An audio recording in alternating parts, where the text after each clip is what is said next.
Friends, welcome back to our channel OMSAI Bhojanapalli. Good morning, friends.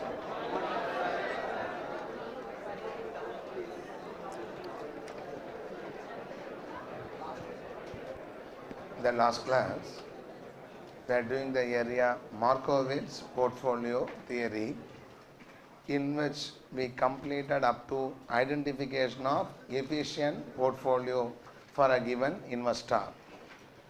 Today we will be discussing the following concepts. Number one, capital allocation line. We will be discussing CAL, capital allocation line. Number two, we will also discuss about the capital allocation line becoming capital market line. Okay, we call it as CML. How capital allocation line becomes capital market line. Capital market line extended, how leverage can be used to generate more returns with more risk. So we will discuss about capital market line extended. In that we will be doing two problems, namely question number 10 and then question number 11. These two sums related to capital allocation line or capital market line along with the capital market line extended. Once we complete this discussion, then we'll have an introduction to capital asset pricing model, which is much more a simplified version of the Markowitz theory. We'll have an introduction about the capital asset pricing model. Once the introduction is done, 6 to 7 problems can be done in trot. That is, not so much discussion may be required. So again, till I complete the introduction to capital asset pricing model, class will be similar to what we discussed in the previous class. Okay, more of discussion, less of numbers. Once we complete the CAPM introduction, then we'll be doing lot of problems in the CAPM. And then once we complete that in another 2 classes, I'll go for the short single index model and other related issues. Now, let us first summarize what is done in this chapter till now before I proceed further. Value an asset, valuation of an asset, we require a discount rate, because value of an asset is the present value of the future benefits discounted at the required rate of return of the valuer. So we require a discount rate to discount it. Discount rate in turn depends on the risk of the asset that is being valued. More the risk, more will have the discount rate, less the risk, less discount rate will be used. So the main objective is to understand what should be a discount rate to be used for an asset valuation. The chapter is ultimately aimed towards the discount rate discovery. Here we are going to understand two things. First of all, what is a risk? How to measure that particular risk is the first concept. Number two, once you know a risk, for a given level of risk, how much return one should be asking. That will be seeing in today's class. Okay, for a given level of risk, how much we should require as a return. For this risk, should I ask 18% return or 12% return? For a risk taking, one should know how much return should be asked is the next issue. These two are only sought to be answered by this chapter called as portfolio theories. Here we said we will be discussing the chapter in 6 stages. Stage 1 is basics, risk return profile. Stage 2 is Markowitz portfolio theory. Stage 3 is capital asset pricing model. Next stage is short single index model. Then arbitrage pricing theory. And finally we conclude with the help of a discussion on efficient market hypothesis. In that we completed the first 2 stages almost, namely the risk return profile and then Markowitz portfolio theory. First we saw what is a return from a security. We call as holding period return. Year end price minus year beginning price plus dividend received if any divided by year beginning price gives you the return of a security. When I want to know about a security, I should know only 2 things about that financial product. One is how much return it is expected to give. Number 2, what is the certainty of that particular return. Any investment, if I want to know, I want to know only 2 things. Financial investment is very simple. I should know only 2 features of any share or any debenture, etc. The features are what is the return expected from it. Number 2 is the how certain is the return, which we call as risk. So the return from a security which we may expect should not be the extreme, should only be the average. So the word expect a return means average return. This average can be a simple average or a weighted average. If I depend on the past, I go for a simple average. If I do a scenario analysis, I go for a weighted average, where the weights are the probabilities. And the risk of a security is the deviation around the mean. So mean is the average return. Average can come from moderating extremes. Yes or no? In that case, how much the actual numbers deviate from the mean is what we call as the risk of a security, measured through a statistical technique called as standard deviation. Standard deviation of x is equal to square root of sigma x minus x power the whole square divided by n. When you have a probability, standard deviation of x is equal to square root of sigma p into x minus x power the whole square. This is a point number 2 we discussed. Now, once we know how to understand the return of a security, risk of a security, we discussed that a person need not hold only one security, can hold portfolio of assets. When you have more than one asset, is said to be holding a portfolio. How a single security can have a return, can have a risk. Like that, the portfolio of securities also should be having a return and risk characteristic. About that we discuss in the next stage. What is the return of a portfolio? Return of a portfolio is the weighted average return of the individual securities inside the portfolio. Right or not? Here, the weights are the proportion of each and every security's investment to the total portfolio. We have the following column: security, proportion, return, and weighted return. Risk of a portfolio, standard deviation of P, sigma P is not equal to weighted average standard deviation. The formula is W1 square sigma x square plus W2 square sigma y square plus 2 into W1 into W2 into sigma x into sigma y into correlation of x and y square root gives you the standard deviation of a portfolio. Here we saw that portfolio risk is influenced by 3 factors. Risk of the individual securities, the proportion of the securities, third are the co-movements. If the portfolio consists of risky securities, portfolio may be naturally risky. If the proportion of high risk securities more than low risk security, portfolio may become risky. Not only these two, but the important thing is how they move together. That is called as what? Co-movements. Due to the co-movements only, we have a diversification reducing the risk in a portfolio. This co-movement is measured by correlation coefficient. Correlation between two securities can be ranging from -1 to +1. -1 is perfect negative, -1 to 0 negative, 0 no correlation, 0 to 1 positive, +1 is perfect positive. Right or not? Now, when the correlation measures how strong is the co-movement, in what direction is the co-movement. Negative means when one goes up, another comes down. Positive means when one goes up, other also goes up. But it may not be always true. What is the strength of the truth of say the co-movement is what we call as a correlation coefficient. So here we saw when the correlation is -1, maximum risk reduction can be achieved. Correlation is +1, no risk reduction can be achieved. Is what is the next issue we have discussed. When correlation is -1, we saw sigma P is equal to W1 sigma x minus W2 sigma y. +1 means sigma P is equal to W1 sigma x plus W2 sigma y. When the correlation is -1 with an optimum proportion of x and y, we can even reduce this to 0. So proportion of x is equal to sigma y by sigma x plus sigma y. Proportion of y is equal to sigma x by sigma x plus sigma y.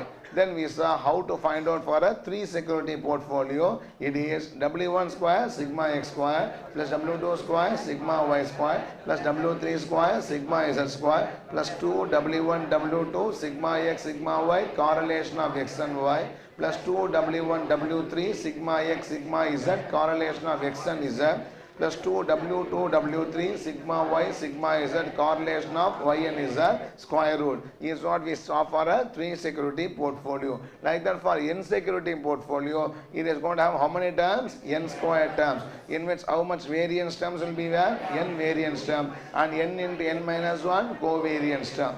Otherwise, if the number of securities increases, individual security risk becomes irrelevant. How they move together becomes more relevant, because in a 100 security portfolio there will be 10,000 terms. In which 100 only will be the individual security variance term. Balance 9,900 will be the covariance terms, is what we discuss in the next stage. We also saw how to calculate the correlation coefficient. Correlation of x and y is equal to covariance of x and y divided by sigma x into sigma y. What is covariance of x and y? Sigma x minus x bar into y minus y bar divided by n. Probability means sigma p into x minus x bar into y minus y bar. This is what has been discussed by us in the first stage, risk return profile. Respond yes or no. Second stage, little bit heavy, we discussed, that is Markowitz portfolio theory. In this Markowitz, what we discussed is, we started discussing about a stock exchange having only two securities. What can be applied for a two security portfolio can be applied for n security portfolio. That should be understandable. You need not worry about the calculation part, softwares or what. The programs will be calculating it, but the concept part only one should be understanding it. Okay. In this case, suppose there are two securities, A and B. A is a low risk, low return, and B is a high risk, high return security. Can I proceed? Now, in a portfolio consisting of low risk, low return security, if I inject B, a high risk, high return security, tell me the return increases or not? Yes. Will the risk increases or no? In fact, to our surprise, the risk begins to decrease. The reason is due to the negative correlation coefficient. So the diversification reduces risk, is what we have seen. So what happens is, by injecting B into the A's portfolio, high risk, high return security into the low risk, low return security portfolio, the return increases, but the risk what? Decreases.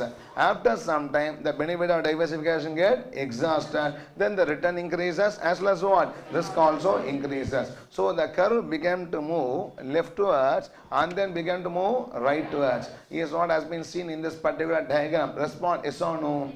Because it moves leftwards because the return increases and the risk decreases. After some time, after portfolio 3, it began to take right turn because the return increases, the risk also increases. Can I proceed? Now, this leftward movement will be up to 0 when the correlation is what? -1. That also becomes a straight line because of linearity. When correlation is +1, it will never move left, it always move only right. So here we saw the leftmost point, we call it as what? Minimum variance portfolio. In case of correlation is equal to -1, the minimum variance portfolio is proportion of A is equal to sigma B by sigma A plus sigma B. Proportion of B is equal to sigma A by sigma A plus sigma B. But in case of correlation not equal to -1, any other correlation, also we have the minimum variance portfolio or not. How to find out that minimum variance portfolio? Proportion of A is equal to sigma B squared minus sigma A sigma B correlation of A and B divided by sigma A squared plus sigma B squared minus 2 sigma A sigma B correlation of A and B. Like that one can find out for proportion of B also. Respond yes or no. Next, once we had discussed this, then we saw that in the above example, first portfolio and second portfolio are inferior to what? 3. So from minimum variance portfolio alone start drawing a curve. That curve will be called as what? Efficiency frontier. Efficiency frontier consists of all those securities or portfolios which are efficient. The question is, sir, when you can call a portfolio security as efficient? Answer is very simple. If there exists no other security or portfolio that gives higher return for a lower risk, higher return for a same risk, or same return for a lower risk, then we can call it as a efficient portfolio. Now, Markowitz says that you should make the investment only in one of the securities or the portfolios which is sitting on the efficiency frontier. All other securities or portfolios. I use the name again, securities and what? Portfolios. There can be one asset investment or combination investment also. Both is just stated as same. Okay. So any other security or portfolio which is below this efficiency frontier are all inefficient. Will there be any security or portfolio above efficiency frontier? No, is what Markowitz says. If there exists, then the frontier changes. Is a discussion. In a parade or not? No. So now, after this, Markowitz changes his attention from the market to what? Investors. So now he said that investors can be grouped into three categories: risk averse, first risk lovers, risk neutral, and risk averse investors. Risk lover is a person who likes to pay money for taking the risk. He gets excitement by taking the risk, or is willing to even pay money for taking that particular risk. Risk neutral person doesn't worry about risk at all. He sees only the return angle. He is neutral to risk, whether risk or no risk. If, for example, 50% return, 50 rupees return for no risk, 51 rupees return for a very high risk, means he'll go for what? 51. He does not see about the return at all. Risk at all. Third is what? A risk averse investor. This person, he is not willing to take risk. If you want him to take a risk, he has a premium for taking the risk. He is called as a risk averse investor. Throughout the world, it was proved that generally in the market, 99% of them are only what? Risk averse. So we don't develop theories based on risk lovers or risk neutral. We only discuss based on the risk averse investor. Risk neutral investor will be taken into account when develop the option pricing models. Okay, but for share valuation, we only take the risk averse investor for understanding the market returns. Can I proceed? Now, in that case, if a person is very averse to risk, he has a more risk premium for taking a risk. If a person is less averse to risk, he just go for a lesser premium. So Markowitz classified the investors into two types, namely aggressive and then what? Conservative investor. For example, for a given level of risk, a conservative investor wants more return than an aggressive because he wants more risk premium. Why he wants more risk premium? Because he is not liking to take risk. You want him to take risk. You should tempt him with what? More return. So he wants more risk premium. Response is or no. So this risk aversion factor only we call it as A, which is psychologically or through questionnaires will be determined by the investment analyst. Can I proceed or not? Now, in that we have something called as utility function. What is utility? Utility is equal to expected return minus half into A into sigma squared. That is a function that comes from economics. That is going to be the utility function. Utility means happiness. Okay. A person can get happiness due to two reasons. If you can find a security with a high return, if the security return is very high, ER is very high, happiness increases. Risk is low, happiness increases. Risk is high, happiness decreases. With risk, he becomes unhappy. How much he becomes unhappy is going to be magnified through the adjustment factor or risk aversion factor. Is what has been discussed in that particular case. Now, next.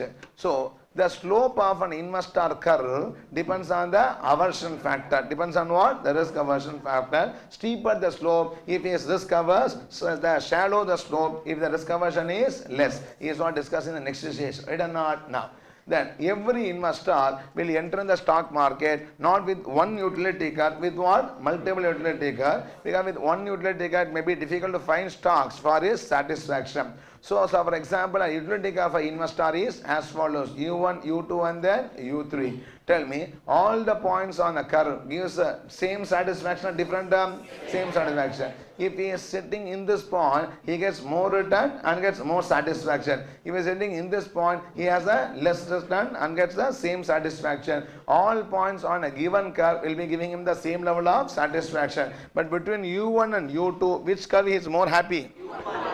U1 gives him more utility because for any given risk, U1 curve is expecting more return and U2 curve is expecting what? Less return. In that case, he'll be very happy in sitting in U1 rather than what? U2. So what he does is, he takes his utility curve, his own utility curves and put it into the share market. In share market, what are the best available? Efficiency frontier. So this is what he wants, utility curve, and this is what is available, which is called as what? Efficiency frontier. So what does it? It starts searching one by one. Is there any efficient security in the market that falls in his U1 or not? No. Slowly he keeps on reducing the curve. So where it meets the efficiency frontier for the first time, there will be the topmost curve that is meeting for the first time. Yes or no? It is called as what? Point of tangency. This security we call as what? Efficient security or efficient portfolio. Now there can be say points in other utility curves also. For example, third curve meets in this point and this point. But I don't like these two securities even though market call as efficient. For me this is the efficient portfolio because it falls in my higher utility curve. Everybody, are you following what I am saying? Yes, sir. This is completed or not? Yes, last class we discussed. Now, all persons should be having a same utility curve, different.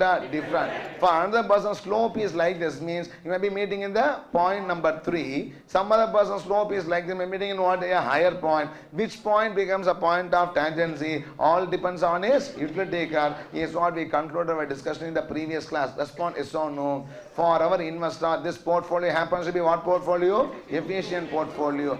And for market, all the portfolios are what? Efficient. Whatever in the efficiency frontier are good portfolios only, and which you select depends on your utility curve. So for you, the point of tangency of your utility curve with what? The efficiency frontier will become the best portfolio to invest. Up to this, we concluded the previous class discussion. Response yes or no? Yes, can I proceed further? Now, see, what happens is, scale.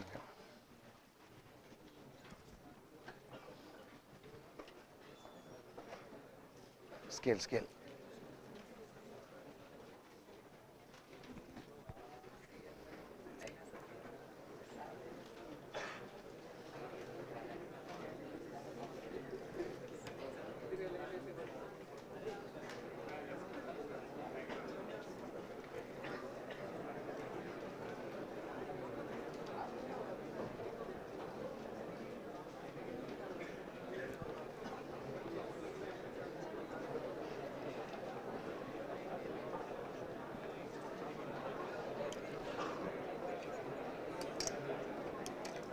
Stop talking.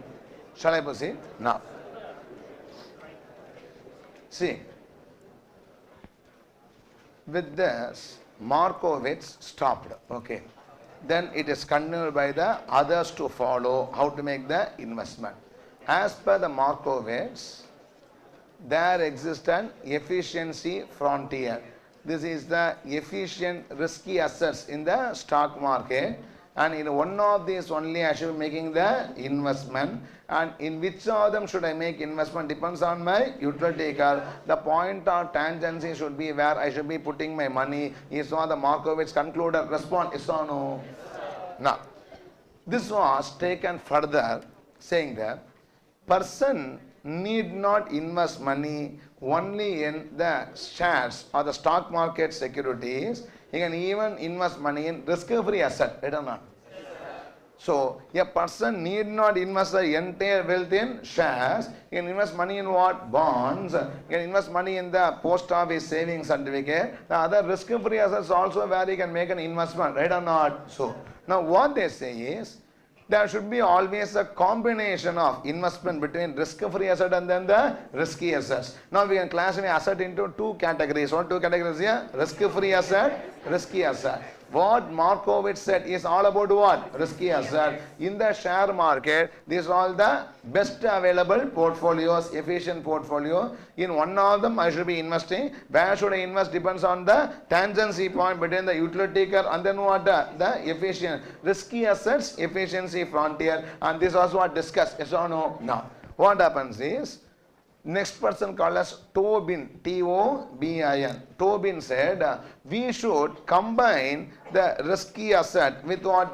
Risk-free asset for investment. That is the next stage. In that, the risky asset should be one of them in what? Efficiency frontier. That is understandable because in the share market investment, already I found out the best in terms of what? Efficiency frontier. With this risky asset, I can combine what? Risk-free asset and then start making investment, and that was proved to be much more powerful than investing only in stock market. Are you follow what I am saying? How it is, we can see in the next stage of discussion. Can I proceed or not? Now, see, now tell me, I am going to invest only in share market or I am going to invest in risk-free assets? I am going to go for a combination. Okay, so now we are going to look at combination of two markets. One is a share market, another is what? A risk-free market offering a risk-free return. Everybody, can I proceed or not? Now, in this case, see, what happens is, okay, more risk, we want what? More return. Less risk. No risk, some return. No risk means what? Some return. That is called as what? Risk-free return. Okay. Because no risk, I can say zero return. Yeah? They need not invest at all. It does not put in pocket itself. Safest place. Right or not? Only thing is pickpocket may come. Otherwise what? It is much safe. Right or not? Now, In that case, no risk, some return is there. That is what the government of India bonds or a treasury bills may be giving. Everybody following or not? No. So there is a return called as what? Risk-free return. Generally, you may ask, sir, what is risk-free return? We have a confusion. So there are so many risk-free return which you want to take that determines. Okay. Normally throughout the world, US treasury bills is considered to be what? Risk-free. That is a highly rated instrument. In the world of all the instruments, the most highly rated instrument is what? US Treasury bill. Globally, that will be taken as a benchmark to understand the risk-free return. It all depends on the level of the investor. So, for example, an Indian investor is not having access to the US market. For example, if he wants to invest, in that case, he can take what? Government of India bond as what? A risk-free return. Everybody following or not? Now, in such case, let us see what happens for these things. Okay, now there are so many portfolios here. It's not going to be what? So many portfolios here which can be combined with a risk-free asset. Yes or no?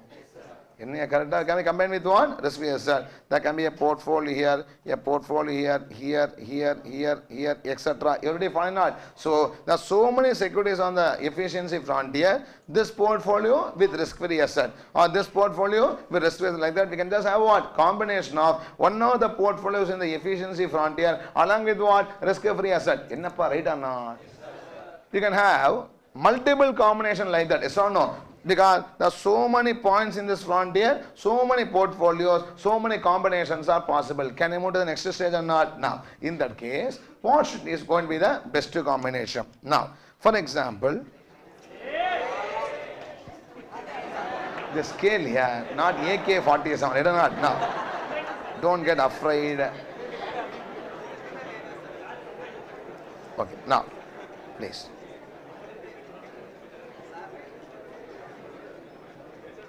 This is going to be a straight line. Why it becomes a straight line? It is not a curve. It has become what? Straight line. I'll discuss another 10 minutes. Understand that this combination. This is a portfolio or not? Yes. What the portfolio? A portfolio consisting of, for example, a government of India bond and the market portfolio. A government of India bond and a market security. These two, if I put, it becomes a portfolio. Right or not? Yes, this itself can be a portfolio. That is, this is a security A and B in some proportion. In our old example, yes or no? A and B in some proportion, plus what? Government of India bond. One is a risk-free asset, another is what? Risky portfolio. This can be combined into a portfolio, yes or no? This portfolio, I can invest fully in risk-free asset. The return is what? Risk-free return. I can invest fully in what? Market portfolio. The return is what? Market portfolio return. In any combination, I will be lying in one of the points on this line. Everybody following what I am saying? Like that. I can start combining.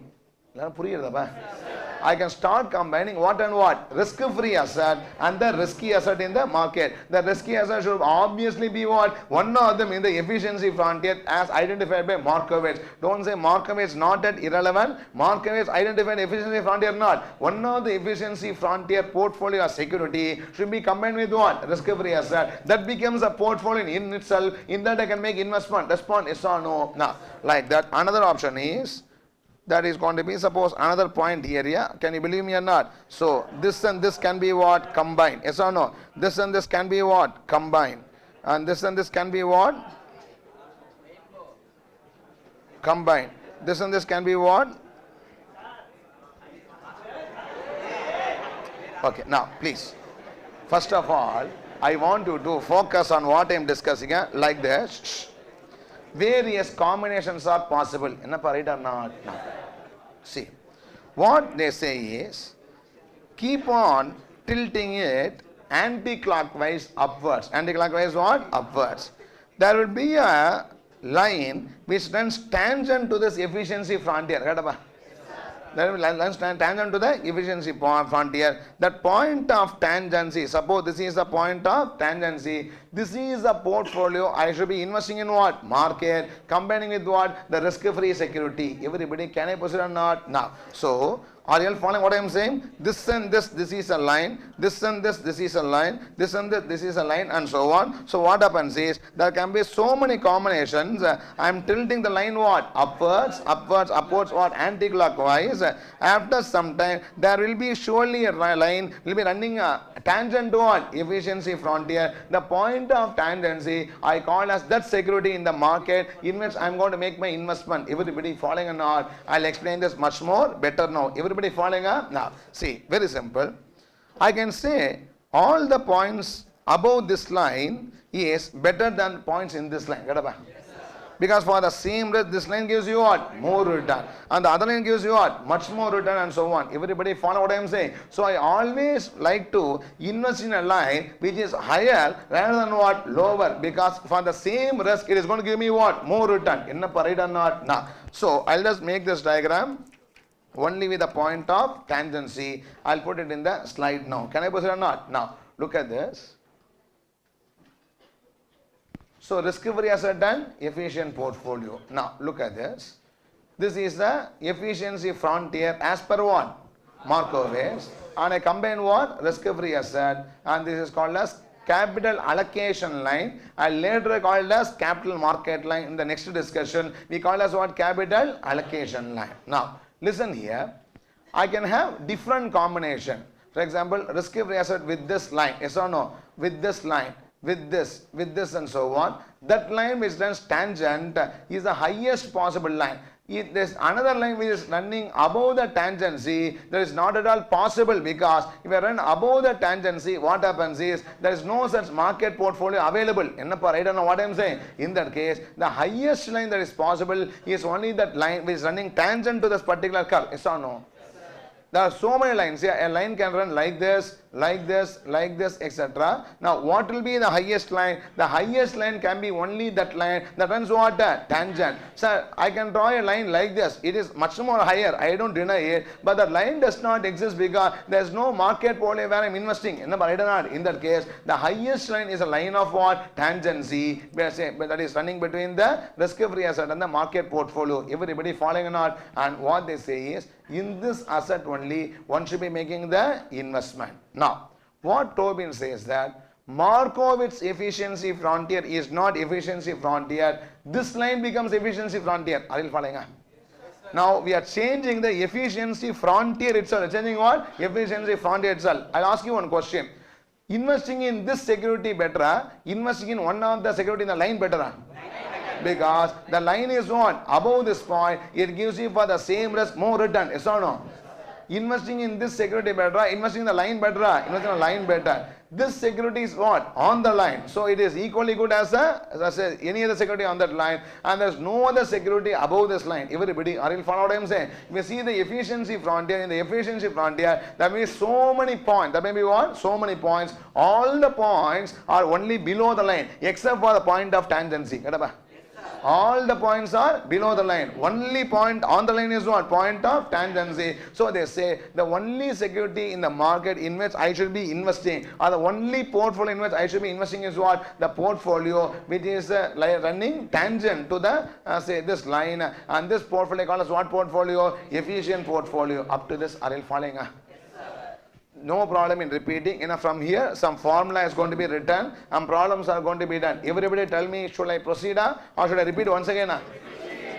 Don't worry, I will repeat any number of times. Some areas will take time. There are areas where we can rush through the portions also, not an issue. Those who want to repeat once again, raise your hand. Okay, at least I saw some hands for me to have a logic in repeating once again. Can you see? Now, see. Stop shouting. See, what we try to say is, earlier I could have made investment only in one of the risky securities in this efficiency frontier as per Markowitz. Yes or no? As per Markowitz, I invest in 3, 4, 5, 6, 7, 8, 9, 10. Some portfolios are there or not. So in these securities are portfolio only, I should be investing as per Markowitz. Yes or no? Markowitz, which is the best here? Everything is best. As per market, everything is best. This is the efficiency frontier. Yes or no? But what you select depends on your risk appetite. Markowitz says that is a different issue. But if you look at as a dispassionate investor, all the securities on efficiency frontier are best security. Yes or no?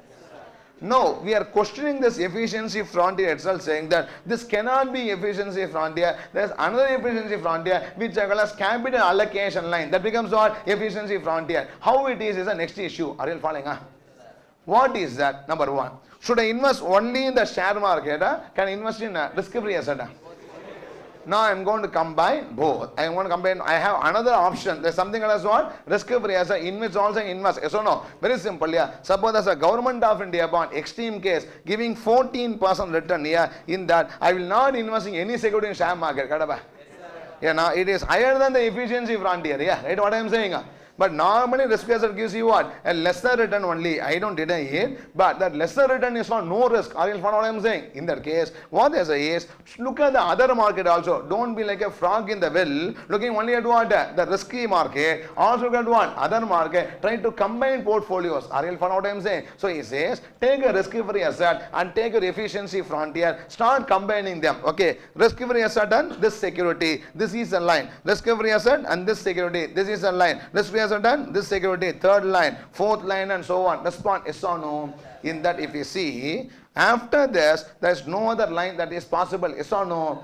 If you want, you can also combine. This way, the line becomes only lesser than this. Yes or no. Now, what he says is, start tilting the line upwards. What anti-clockwise? What happens is, this line at some point should run tangent to the efficiency frontier. Enna yes or no. This tangency point only I call as what? The efficient portfolio. I call as what? The efficient portfolio. What he says is, you should not invest in this security even though it lies in what? Efficiency frontier. Not in this, not in this, not in this. You should invest money only in what? This efficient portfolio. Enna right or not? The reason is, the points on this line are always superior to any other point in the efficiency front. Yes or no? This point is inferior to the point on this line. This point is inferior to point on this line and so on. So this line is now become a frontier. The efficiency frontier is an umbrella below this line. There is a line, there is umbrella below this line. The umbrella touches a line only once. That is called as what? Point of tangency. That is the only security that falls on that line. All the security is what? Doesn't fall on that line. So what he says is, you should not invest in the Markowitz efficiency frontier. Don't invest in what? Markowitz efficiency frontier. Invest in this capital allocation line. I use the word capital allocation line. I later call it as what? Capital market line. I'll tell you the reason later. Can I say? Now, so this line is called as what? Capital allocation line. So what Tobin says is that, should I invest in the Markowitz efficiency frontier or in the capital allocation line? Because the points on this line are always superior to any other points in the efficiency frontier. Yes or no? It is superior to this point, superior to this point, superior to this point, all the points. Only point in the efficiency frontier that matches with the line is what? The point of tangency. Enna right or not? Now, yes or no? No. That means, now we have decided that I should combine what and what? Risk-free asset and what security? That security which runs past a tangent to what? Efficiency frontier, the capital market line. Respond, yes or no? So, now our investor decided that I'll put my money in risk-free asset and what? In this particular security called as efficient portfolio. No, right or not? Now, tell me, this portfolio efficient or inefficient? Earlier it was being called as what? Efficient by Markowitz, because it's in what? Efficiency frontier. Now I will not call all the other points are what? Efficient. All of them are what? Inefficient compared to the capital market line. Yes or no? Now I can invest in risk-free asset or what? An efficient portfolio. What is that efficient portfolio? That portfolio is a point of tangency between the capital market line and the efficiency frontier. Everybody, yes or no? Now tell me, what is the efficiency frontier? Markowitz, the capital market line, capital market line. Now the efficiency frontier changes. Enna right or not? Yes or no? Now let us see, what is this efficiency, what is this line all about? Okay, see, this line is a risk return profile. Is what? A risk return profile of two investments. A risk-free investment and a risky investment, which is called as what? Efficient portfolio. No, it is nothing but what? A combination of a risk-free investment and what? Risky investment. It is any risky investment, a tangency risky investment, a tangency risky investment. Up to this, I have the clarity or not? Now, see, I can see different combinations. Put the entire money in risk-free asset. First what put the entire money in risk-free asset. What is the risk? Zero. What the return here? Risk-free return. Right or not? Put the entire money in the market security, in the efficient security. Yes or no? You put the entire money in the efficient security. What is the return? What is the return? Standard. What is the return? It is the return of the security. Yes or no? And what is the risk? Standard deviation of the security. Right or not? See, that is a security. That is a risk-free asset. Risk-free asset is having a return and a risk. Security is having what? Return and a risk. Yes or no? These two only I am going to combine. Yes or no? We put the entire money in risk-free asset. What is my return? Risk-free return. What is my risk? Zero. We put the entire money in the market security, the risky security. What is the return? RS. Return of the security. What is the risk here? Sigma S. What I am saying? Right or not? So, I can either put the entire money here or I can put what? Entire money in the market security fully or in any combination. So, no. For example, zero market investment, fully what? Risk-free investment. All of you answer. Risk is what? Zero. Return is what? RF. Suppose in that 10% I inject what? 10% the market investment. 10% what? Market risky investment. When I inject 10% risky investment, now tell me, will the return increase or not? Yes, the return increases. Will the risk increase? Yes, the risk increases. I inject more. What happens? Return increases. Risk what? Increases. All these are different proportion of risk-free asset and what? Market investment. Now, if I come to this particular point, able to see the arrow mark or not? In this, I put my entire money in what? The risky investment. So the return is what? RS, return of the security. That is the expected return. And the risk is what? The standard deviation of the security. Right or no? Yes or no? Now, the question is, sir, in that case, I understand two things. Either put the entire wealth in risk-free asset, yes or no, and be in the leftmost point of the line, or put the entire money in what? The efficient portfolio which you identify, then be in this particular point, yes or no, or put money in what? Different combination, 10, 90, 20, 80 and so on. I can be any point on this particular line. Are you following or not? So then the line should stop here. The line should what? Stop here. I have 100 rupees, yeah? 100 rupees can be fully in what? The risk-free asset. 100 rupees can be fully in what? Market security. So I can be 90, 10, etc. So the line starts here. It should stop here, yes or no? But the line got extended, yes or no? The line got what? Extended. When in the extended line, there is no market security. So how to understand this extended line? Question arises, no. Now, extended line arises because I have 100 rupees. I have what? 100 rupees. But in this market security, I don't invest 100. I invest 150 rupees.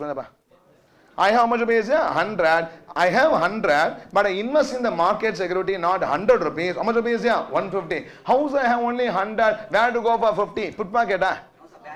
I have to want to borrow. So what you can say is either you are 100 rupees, 10 rupees in risky asset and 90 rupees in what? Risk-free asset and so on. And I have a combination. I can put the entire 100 rupees in what? The market security. Yes or no? But I can even invest 150 rupees in what? Market security by borrowing and investing. Yes or no? When a borrower invests, financial leverage created. IPCC. Financial leverage is what? Created. Financial leverage, return is more.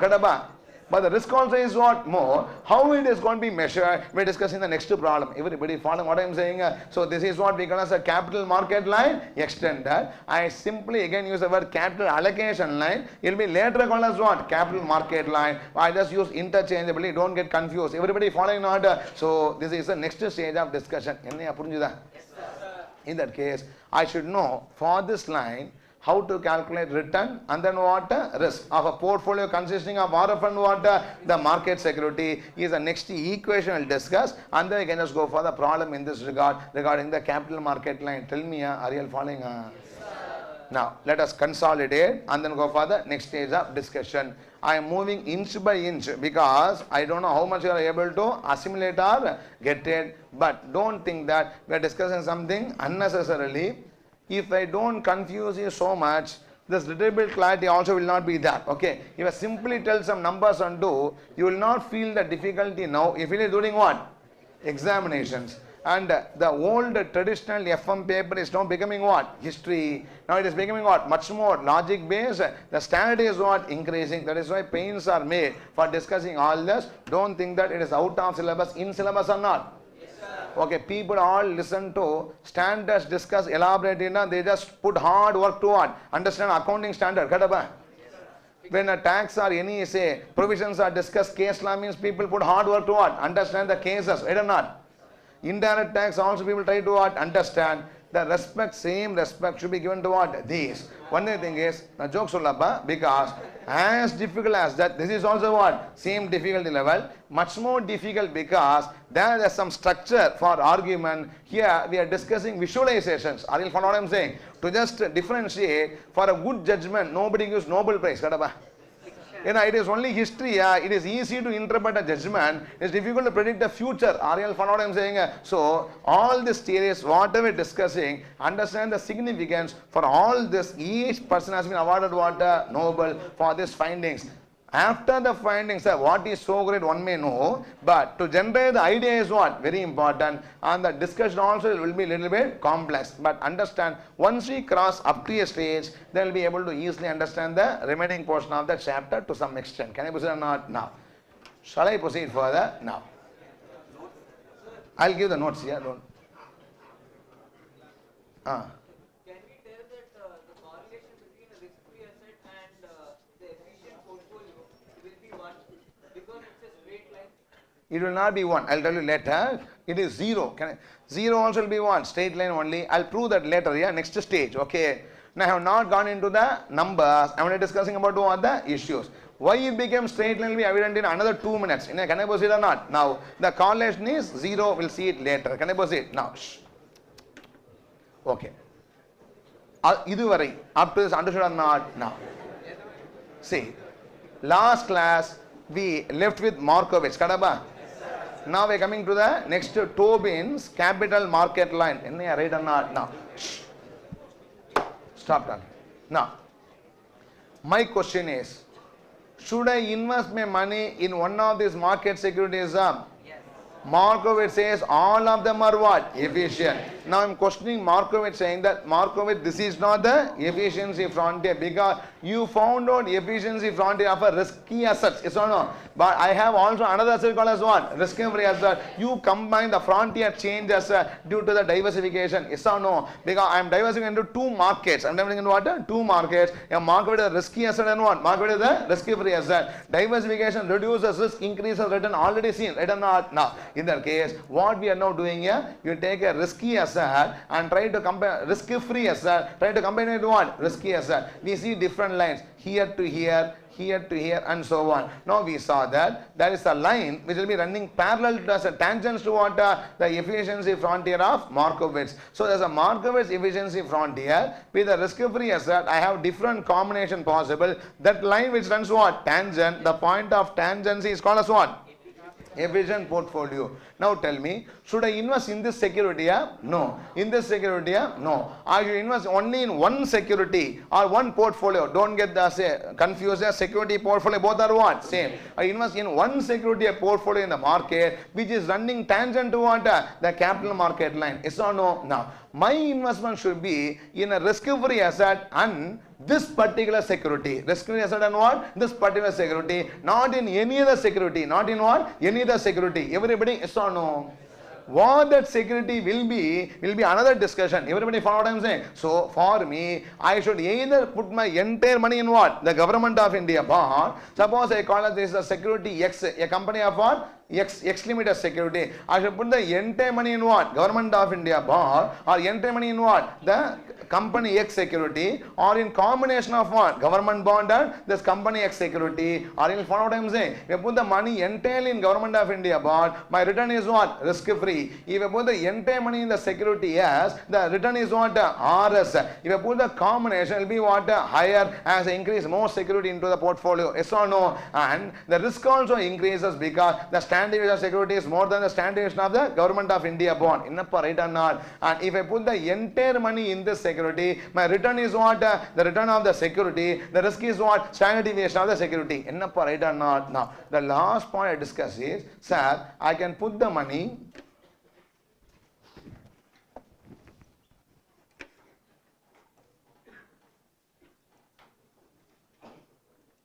Okay. I can put the money here. 100 rupees in what? Government of India bond. Or 90 in Government of India, 10 in what? Risky security. 80 in Government of India, 20 in what? Risky security. Slow one, I can move upwards in the capital market line. Yes or no? All these points are nothing but combinations of what? Government of India bond and then the risky security. All these are portfolios. Right or not? Now, tell me what is this point? Are you able to see this point? What is this point here? Full money in what? The risky security. Right or not? Now, in that case, my return also increases, the risk also increases if I use more proportion of what? The risky security in that particular portfolio. Right or not? And my risk is the highest in this point where I'll be having zero risk-free asset and anything in what? Market portfolio. Up to this, are you following up?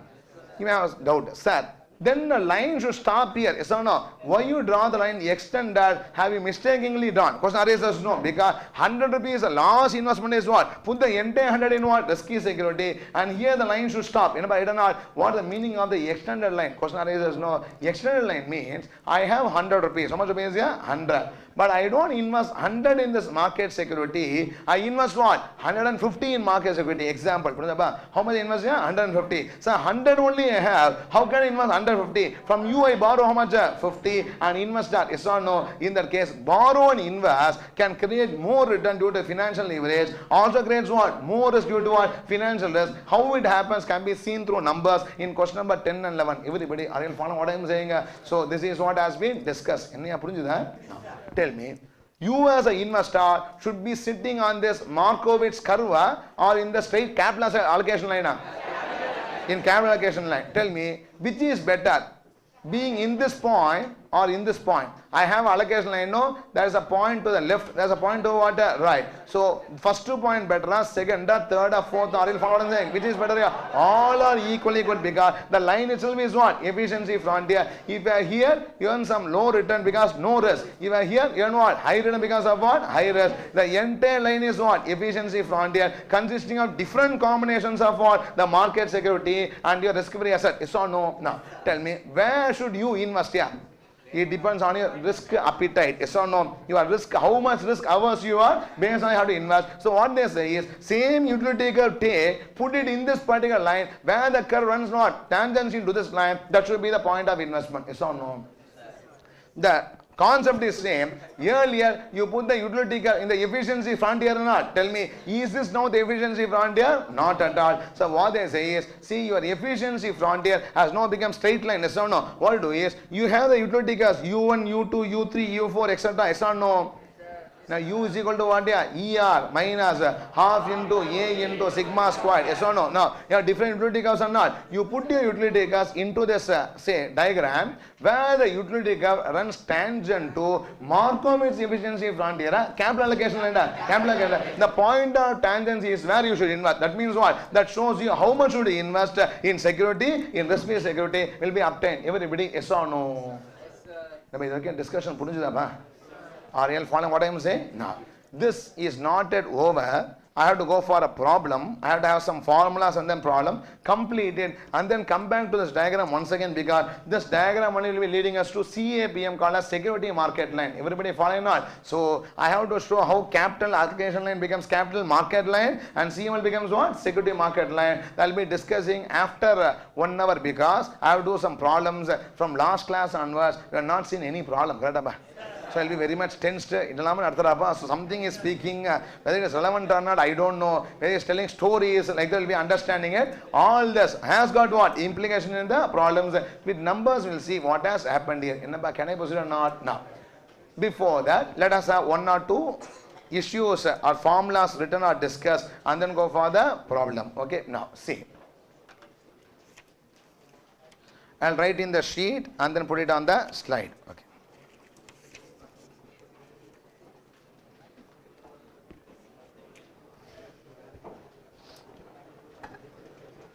See, I am now having a portfolio. I am now having what? Portfolio.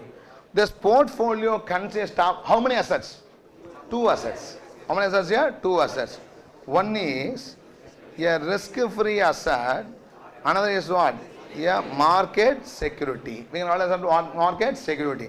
Understand, this need not be one share, can even be what? Portfolio of security. That I call as one packet. Yes or no? Say, one, that is, I can have a suitcase with only one shirt. Yes or no? I can have a suitcase with what? 10 shirts also. Possible or not? Now, both is one suitcase only, right or not? Whichever is best suitcase, I can either go for what? A Peter England shirt for 2000 or a 10 shirts of what? 500, that is 200 rupees each. Both are possible. Whichever is good, one should be taken. Level of happiness important, right or not? In that case, the security can be a single security or portfolio. I don't know. It all depends on the efficiency frontier. But one thing is sure. I am going to invest in a risk-free asset in what? One of the market security or portfolio. Now, this is a portfolio. This portfolio has a return. This portfolio has a risk or not. So now we have to find out the return and risk of the portfolio. Right or not? Now, so very simple. I am going to find the return of the portfolio. Tell me what are all the columns you have here. One is what? The asset or security. Next is what? Proportion. Third is what? Return. Fourth is what? Weighted return. Normally find out or not? No. The two securities. One is what? Risk free. Another is what? A market security, which I call as what? Security. Right or not? No. The proportion of risk free I call as WRF. I call as what? WRF. Weight of what? Risk free security. And this I call as what? WS. The weight of market security. Right or not? No. The return which I get is what? Risk free return. Return I get is what? RF. Return of the security. Right or not? No. The weighted return is going to be what here? WRF into RF, and this is what? WS into RS. If I total I get the return of portfolio, RP, return of portfolio is equal to what? Weight of risk security into what? Risk free return plus what? Weight of security into risk of security. Yes or no? Now, I put the full money in the risky security, the return is what? RF. Full money in risky, I get what? RS. 90, 10, 80, 20 means be having what? Different combination. Either return of the portfolio, simply weighted average return of what? Into the securities in the proportion in which I am investing. Respond point number one. Are you all following? Right or not? No. This return should have a risk or not? Any investment in finance sector have got only two features. What is a return?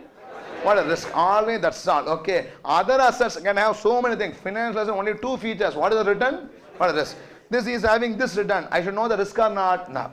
Let me say the risk of the risk-free investment is going to be sigma RF. I call as what? Sigma RF. Standard deviation of risk-free security. Yes or no? And I call this as sigma S. Standard deviation of what? Security. Can I proceed? Now, we all know the portfolio formula. Portfolio risk. Tell me what is sigma P? Sigma P is equal to square root of W1 square sigma X squared, Y sigma Y square, etc. I don't know. Same thing. Inga sigma X is sigma RF. Sigma Y is what? Sigma S. Two securities are not. Now, I write like this. It is square root of W1 means what? Weight of RF.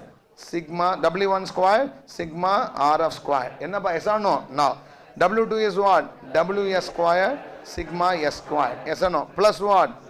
2 into W1 into WRF into WS into, okay, sigma RF into sigma S into correlation of RF and S. If I take what? Square root, I'll get the number. Respond yes or no. We all know that standard deviation of a risk-free asset is 0. A Government of India bond promises 5% YTM, yeah, for 5% coupon. It always gives what? 5%. The mean and actual number are what? Same. We assume the standard deviation of risk-free asset is what? 0. It does not deviate from mean. That is why it is called as risk-free. If we have a standard deviation, it will be called as risky. Yes or no? In that case, sigma RF is 0. Accepted? And if sigma RF is 0, the correlation of RF and S is also what? 0. When, very simple, when one will not change at all. Government of India bond doesn't change. The other security what? Goes up and down. Tell me, that is influenced by this. How many times? Nothing influenced because this is stagnant, is not moving. There is no co-movement because one does not move at all. One does not want to move at all. Are you all follow what I am saying? So in that case, very simple, yeah. Narendra Modi, Manmohan Singh is there. Okay. Example, yeah. One speak too much. Yes or no? Another does not speak at all. Let us know what I am saying. Now, if you ask how both speak together, there's no correlation because he does not speak at all. He keeps on speaking. Yeah, we cannot see any reaction except for the yesterday's news conference. Yes or no? Now, apart from that, there is no correlation that happens. Right or not? Same way, the risk-free does not move at all. The other security is what? Jumps up and down in that case. What happens? There is no correlation or not? Now, tell me, this is having standard deviation 0 or not? And the correlation 0 or not, this term becomes 0, this term becomes what? 0. Simply sigma p is equal to square root of ws square sigma s square. Yes or no? In other words, sigma p is equal to what? Weight of security, the standard deviation of security. You're going to discover the portfolio. Ennappa, right or not? Okay, very simple. A portfolio consisting of two assets. How many assets? Yeah, two assets. A risk-free and a risky asset. The risky is very simple. Proportion of risky asset into its standard deviation gives you the portfolio risk. If the WS is 0, everything is in what? Risk-free. What is the standard deviation of portfolio? 0. If I invest a full money in security, WS is what? 1 now. What is the standard deviation of portfolio? Sigma S. And if I invest 90% in the security, it's 90% of what? Sigma S and so on. So the risk of a portfolio is a proportion of the risky security into risk of the security gives you what? Risk of the portfolio. When the correlation is what? 0 between the two securities. Everybody, are you following what I am saying? No. We are learning so many sigma p, the standard deviation of a portfolio. We started the chapter by saying that standard deviation of portfolio sigma p is equal to what? W1 square sigma x square plus W2 square sigma y square plus 2W1 W2 sigma x sigma y correlation x and y. Formula number 1, yes or no? Then we said when the correlation is -1, when the correlation is what? -1. What is sigma p? W1 sigma x minus W2 sigma p. When the correlation is +1, what is sigma p? W1 sigma x plus W2 sigma y. When the correlation is 0, what is sigma p? Ws sigma s. If you have a risk-free asset and what? Risky asset, the standard deviation is what? Ws sigma s. Right or not? So, don't get confused. Exam may use what? Different formulas. It all depends on what correlation you are speaking about. The formula also changes. Right or not? Now, tell me, this sigma p formula is linear or non-linear? Square root power 1 by 2. We have square root, etc. Yes or no? This becomes what? Linear. How we have -1 plus 1 as linear now? Like the 0 also becomes what? Linear. Hence the risk-free asset and risky asset, that it becomes a straight line and not a curve. Everybody follow what I am saying? So this is going to be the combination of the two securities. Right or not? So now conclusion. I am now going to combine two securities. Namely what? Risk-free and risky market security.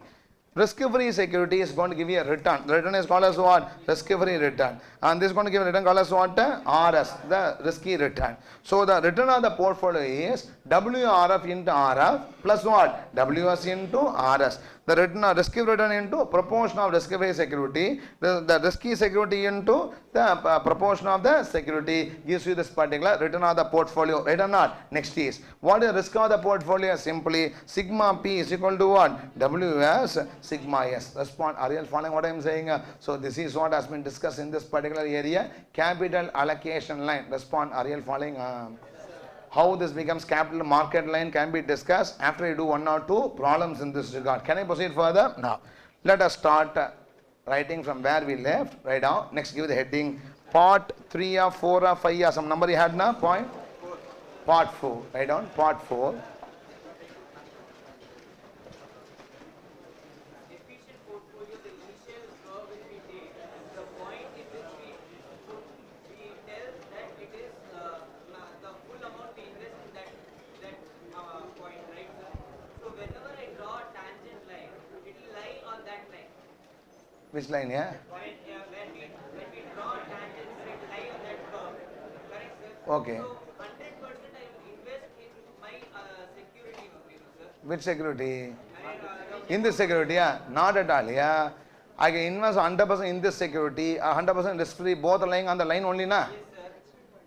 Initially, that efficient portfolio, Marco, this efficient portfolio is not this. Both are different. It seems to be the same point. This may be this point also. It comes from the utility curve. Okay, now come to this. What doubt? I have, for example, 100 rupees, sir. Okay. If I invest all, initially, this will be my efficient portfolio. Efficiency frontier, na? Efficiency frontier, sorry. Not initially, this is not efficiency frontier. Only I am proving now. Okay. So, but when you told us that if I have 100 rupees, if I invest it in risk-free, it will be zero. Risk will be zero. Correct. But if I invest it in full, if I invest fully in securities, it will come in that point number 3. Okay, you can invest in point number 3. Okay. So if I draw a tangent, sir, won't it be like 100% I'm investing in that? Yeah, see, if I draw a line, no. If I'm in this point, I'm investing what? 100%. Yes.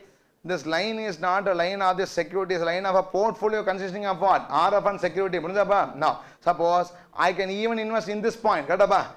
How can I be in this point? Don't say there's no point here. This point is a combination of RF and a suppose 50-50 I'm investing. Okay, I'll be in this point of this line. Yes, sir. Okay, no need to invest 100% in the security. I am 100 rupees. I put 50 rupees in government of India, but 50 rupees in what? In the security. Now I will not be here. I'll be here. Understood? Then what will be the efficient portfolio, sir? Efficient portfolio is where you draw your utility curve, where trends what? Tangent become efficient portfolio for you, right or not? Okay. Now, that's what I am saying. Stop talking. Listen here. Last one word. See. What happens is, one thing is sure, if I want to invest in stock market, I only invest in this security. Yes or no? Yes, don't watch like a movie, all of you participate. I want to invest my money in the 100 rupees I want to put into the stock market. Where I will put? If at all I put, I'll put only what? In the security. Yes or no? One thing is, I can put either 100 or 80-20, 70-30 is my choice. Yes or no? Now, I can invest in this risk-free and what? This security in different combinations. Right or not? Now, all combinations as per the market is equally good. All combinations as per the market is what? Equally good. A person sitting here in this line, a person sitting here, both are what? Equally good, because he earns more return, more risk. He earns what? Less return, less risk. That's very important. Now, but the only problem is, sir, where you want to be, where you are going to invest full money in security, full money in risky asset, or combination. It all depends on my utility car. Yes or no? I have my own utility car that will run tangent to this line. Yes or no? The point of tangency is my efficient portfolio. The point of tangency for you is what? Your efficient portfolio. But one thing is, for all of us, the share is the efficient share. The combination may what? Change. Risky asset and share. Everybody follow what I am saying? Now, let's start writing. Now, part 3 or part 4 or part 4. Give the heading, capital allocation line.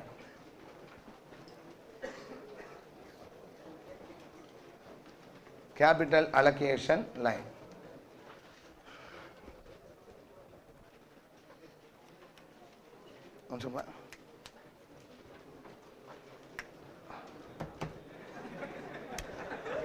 Call you.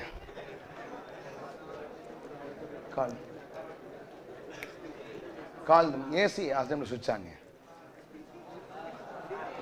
AC.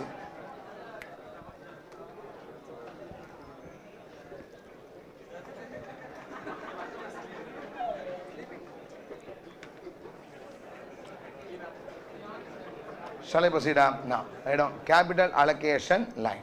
Point number 1.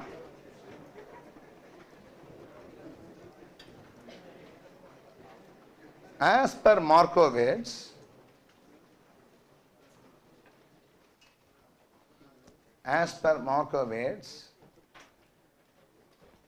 we should invest in one of the portfolios. As per Markowitz, we should invest in one of the portfolios. Lying on the efficiency frontier. We should invest in one of the portfolios lying on the efficiency frontier. This is the efficiency frontier. Converting. This is the efficiency frontier of risky assets. This is the efficiency frontier of risky asset. As a share market, na, all assets are what? Risky. This is the efficiency frontier of risky asset. This is the efficiency frontier of risky asset. Can I proceed or not? Next, point number 2. There exists another market. There exists another market consisting of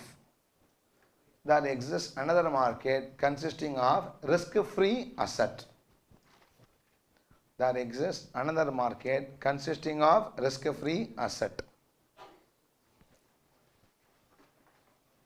A person can combine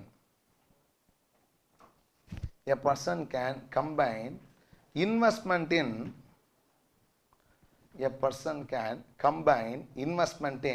risk-free asset and I'll dictate. A person can combine risk-free asset and the risky asset in Markowitz efficiency frontier. A person can combine risk-free asset and risky asset in Markowitz efficiency frontier.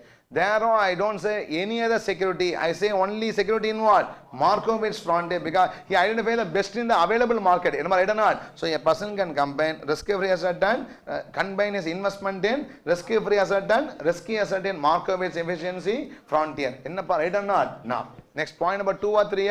3. These combinations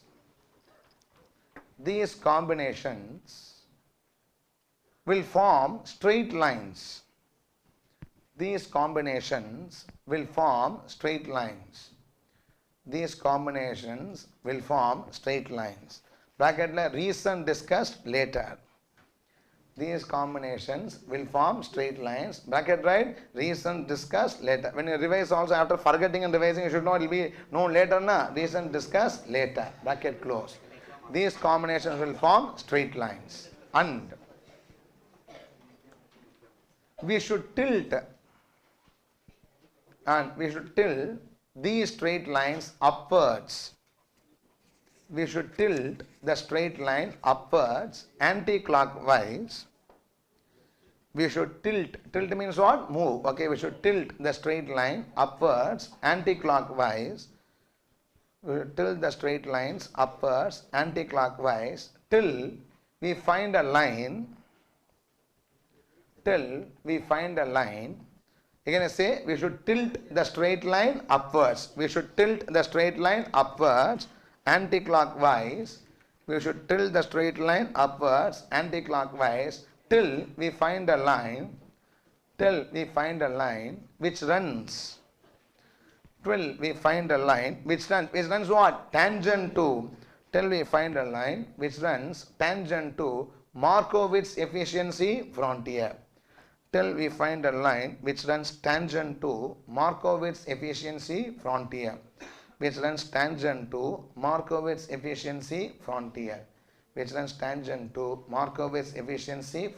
Respond. Are you having the clarity or not? Now, next. Point number 4. This line of tangency.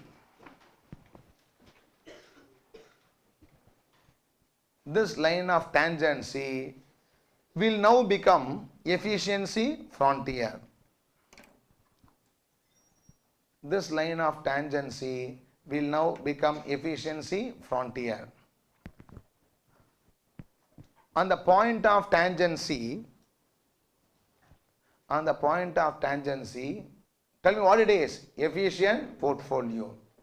This line of tangency now becomes efficiency frontier. On point of tangency, efficient portfolio. On point of tangency, efficient portfolio. Everybody, are you following or not? Next. Point number 4 or 5 or 6 or 5. If at all we want to invest in,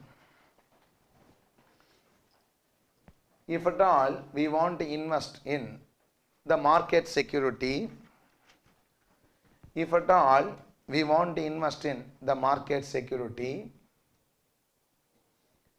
it should be in that efficient portfolio. If at all we want to invest in market security, if at all we want to invest in market security, it should be in that efficient portfolio. You should be in that efficient portfolio. It should be in that efficient portfolio.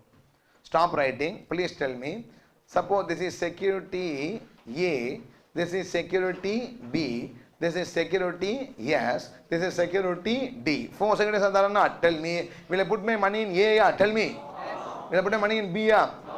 Put my money in D? Yeah? No. In which? Yes. Because all the other securities are falling below the efficiency frontier capital allocation line. Ennappa, right or not?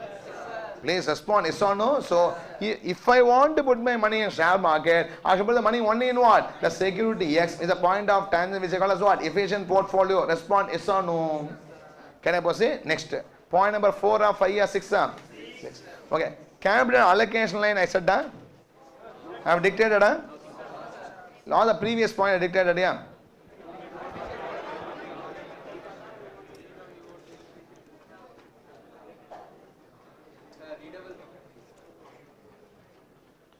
Okay.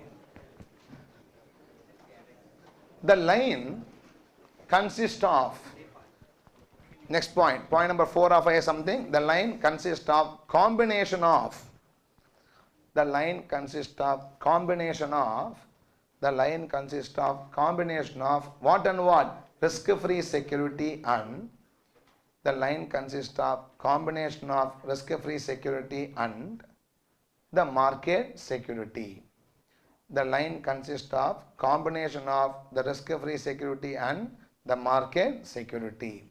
The line consists of combination of risk-free security and market security, and is called as what? Capital allocation line. They call it as a CAL in the study material also. It is called capital allocation line. It is called capital allocation line. It is called capital allocation line. Very simple. I have 100 rupees to invest. Other capital available. Yes or no? This capital should be allocated between how many assets? 2 assets. Risk-free asset and the market security, which is a security running asset tangent to what? The aforesaid efficiency frontier. So we should allocate the capital only between what? These two in different combinations. Ennappa, right or not? Now, next point number 7. If an investor invests his entire capital in, if the investor invests his entire capital in the risk-free security, if the investor invests the entire capital in the risk-free security, he will be on the leftmost point of the line. If the investor invests the entire capital in risk-free security, he will be on the leftmost point on that line. He will be on the leftmost point on that line. Everybody, are you following what I am saying? So which is that point here? Point intersecting the y-axis. Yes or no? Now, if he invests the entire money in, if he invests the entire money in market security, if he invests the entire money in the market security, if he invests the entire money in market security, he will be in, tell me, he will be in what? The point of tangency. If he invests the entire money in market security, he will be in the point of tangency. Everybody understanding writing or not? He will be in point of tangency. Then, how the line get extended? Then, how the line get extended? It should have stopped with. Then, how the line gets extended? It should have stopped with the tangency point. It should have stopped with the tangency point. It should have stopped with the tangency point. Understanding my question or not? See, if I put the full money in the risk-free asset, I am on the leftmost point. Yes or no? If 100 rupees, entire thing I put in what? Security, I am in this point. Yes or no? That means this should be the length of line. How the line gets what? Extended. Question arises? No. Next point. Point number 4 or 5 or 6? Okay, point number 8. The line can get extended by borrowing and investing.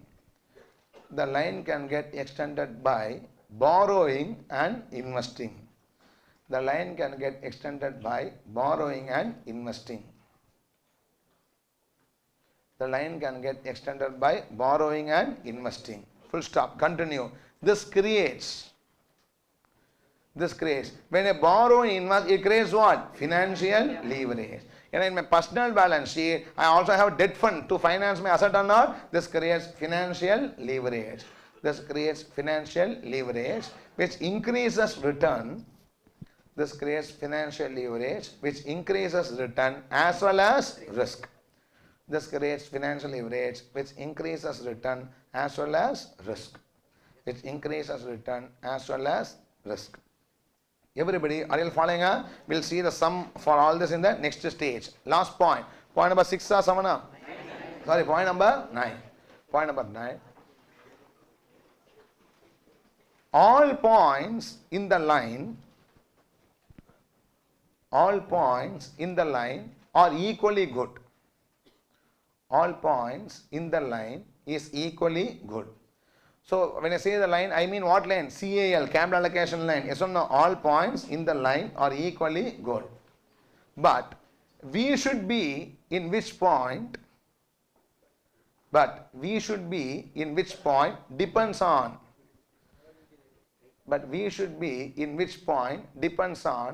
Our risk aversion. We should be in which point depends on our risk aversion, which is represented by, depends on our risk aversion, which is represented by what? Utility curve. Depends on our risk aversion, which is represented by utility curve. The point of tangency, continue. The point of tangency between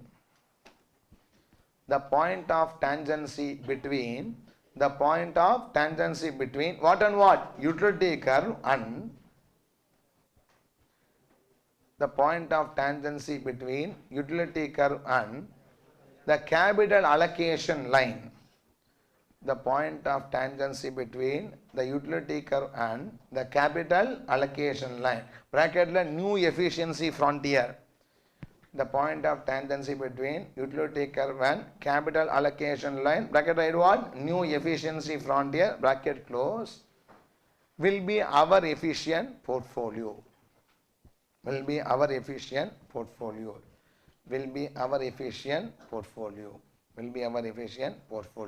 I hope everybody are understanding it or not. Now, next, write down. Point number 9 or 10 or 11 or some number here. Point number 10. Return of portfolio consisting of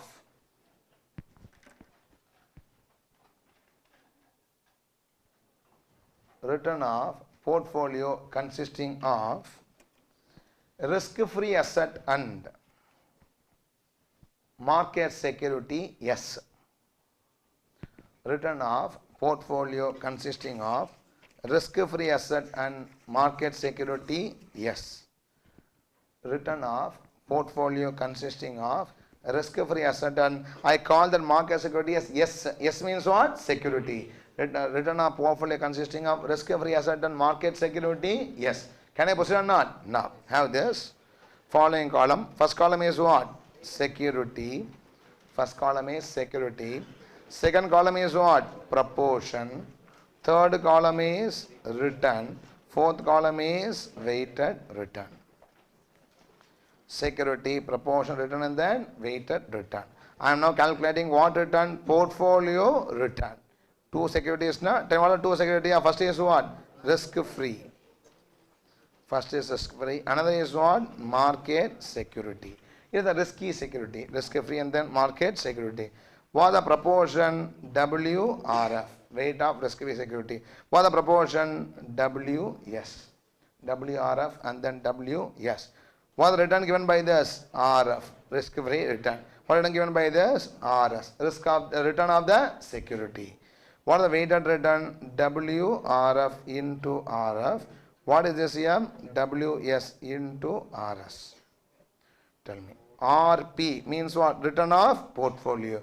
What is return of portfolio? WRF into RF plus what? WS into RS. Simply return of portfolio is a weighted return of the individual securities in the proportion of their investment. Same logic continues. Ennappa right or not? This portfolio return. Are you writing along with me or not? Last point. Point number 10 or 11? 11. Risk of portfolio. Please write along with me. Finish copying up now. Point number 11. This is point number 10. Point number 11. Risk of portfolio consisting of risk of portfolio consisting of risk-free asset and risk of portfolio consisting of risk-free asset and risk-free asset and what? Market security? Yes. Risk of portfolio consisting of risk-free asset and market security? Yes. Risk-free asset and market security? Yes. Can I proceed or not? Now, all of you tell and write together. Sigma P is equal to standard deviation of portfolio is equal to, you can put the square root later. Tell me the formula first. What is the first item? WRF squared. W1 squared by WRF squared into what? Sigma RF squared. Standard deviation of the risk-free asset squared into the weight of that risk-free asset plus. Tell me next is what?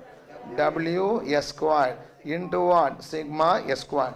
W1 square sigma x square plus W2 square sigma y square. Inga sigma x is sigma RF, sigma y is what? Sigma S plus next is what? 2 into WRF into WS into sigma RF into sigma S into correlation of RF and S. Then you have to take what? Square root. There is going to be a standard deviation. Take the square root. Please respond. Yes or no? Okay. Right now. Since sigma RF is equal to 0. Now, risk-free asset should be having 0 standard deviation, should not have any variance. Then only call us risk-free, no? Since sigma RF is equal to 0, sigma RF is equal to 0 and RF S, that means what? Correlation of RF and S is equal to 0. Since sigma RF is equal to 0, correlation of RF and S is equal to 0. Correlation of RF is equal to 0. The formula simply becomes sigma P is equal to square root of. The formula simply becomes sigma P is equal to square root of. Tell me what happens here? WS squared sigma S squared becomes square root of WS squared and sigma S squared. This term, first term has become 0 due to sigma RF and the last term becomes 0 due to what? Sigma RF as well as what? Correlation coefficient. Right or not? No. Tell me which is equal to sigma P is equal to what? WS sigma S. Sigma P is equal to WS sigma S. Okay. Up to this, everybody, are you fully clear or not? No. I may be a little bit lengthy in my discussion. It may be repetitive, but I want to make you comfortable. I believe that if I say 100 things, at least 20 will go into what? Ears. And these formulas will be what? Much more clear in your mind what is happening. Everybody, can I proceed? Now, please. Shh. Before I go to the next sum, in this formula, I'll just do a reverse one and then go for the sum. Okay. Now, tell me, how much I should invest in a market security? Proportion of S is what? WS. Correct? What is WS? Proportion of S. How much should I invest in market security depends on how much risk I want to take. Correct? If I want to take no risk, then I want to invest what? 0 in the market security. Yes or no? If I want to take a risk of sigma S, I will invest what? 1 in the market security and so on. So how much the proportion of S, WS depends on the portfolio risk I want to take. So I want to take 0 portfolio risk. I want to take what? 1 portfolio risk and so on. It all depends on the portfolio risk I want to take. Yes or no? Now, suppose a person wants to take A portfolio is sigma P. You want to take what? A portfolio is sigma P. And the efficient portfolio is what? Sigma S. What should be the proportion? Very simple. I can simply write that proportion of security is nothing but sigma P divided by what? Sigma S. Is another important derivation which goes into CAPM later. Everybody following what I am saying? The proportion of security depends on two things. Yeah, the risk of the security, risk I am willing to take. The risk I am willing to take is what? Sigma P. And the security that I am going to invest is what? Sigma S. If I want to take zero risk, the proportion is what? Zero. If I want to take one risk, it should be what? The full. What I am saying? In that case, the risk I want to take and also what? The risk of the security is going to determine what? The proportion of investment. Thus formula rearrange. WS is equal to what? Sigma P divided by Sigma S. What I am saying? Now, next is last point. 11 or 12? 12. How much should we invest in the market security? How much should we invest in market security? How much should we invest in market security depends on how much should we invest in market security depends on the portfolio risk we are willing to take. How much should we invest in market security depends on the portfolio risk we are willing to take. Depends on the portfolio risk we are willing to take. This can be found using the formula. This can be found using the formula. WS is equal to WS is equal to, can you tell me what is WS? Weight of security. WS is equal to what by what? Sigma P by Sigma S. WS is equal to Sigma P by Sigma S. Where Sigma P is the portfolio risk we are willing to take. Where Sigma P is the portfolio risk we are willing to take. Where sigma P is the portfolio risk we are willing to take. The portfolio risk we are willing to take. Up to this, everybody following or not? With this, we have completed another, this is one chapter. What I discussed, is not one chapter that has been discussed. Everybody, can I proceed or not? Now, based on this, let us do question number 10 and question number 11. Then further move on to the CAPM in the next stage. Can I proceed now?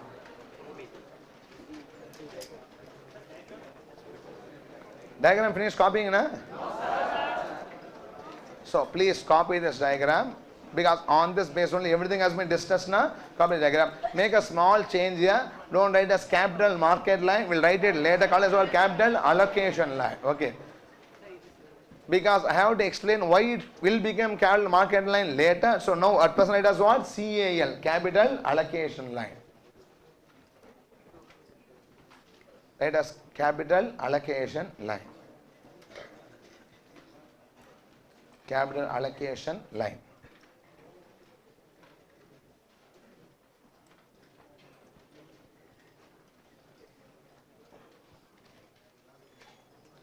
Please copy this as capital allocation line. The same line will later be called as what? Capital market line. Further some discussion is required. We'll do that later. Okay, make it as capital allocation line.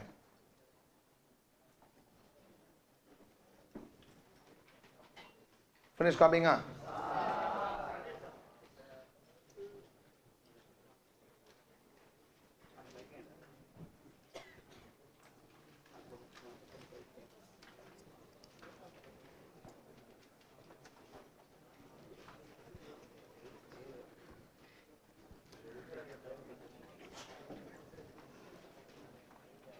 Finished up.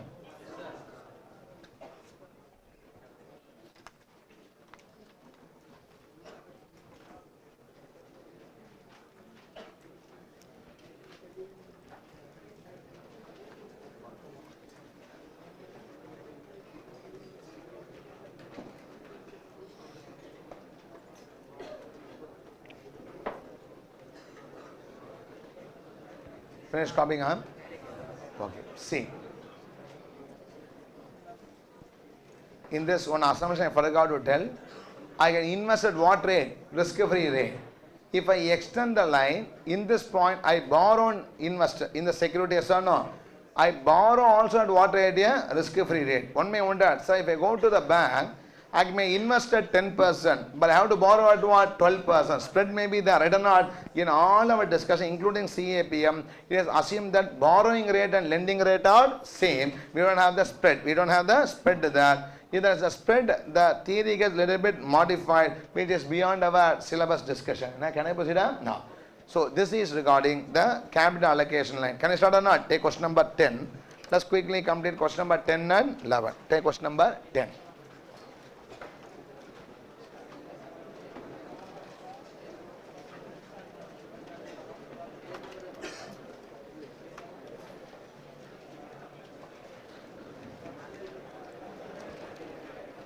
An investor is able to borrow, please.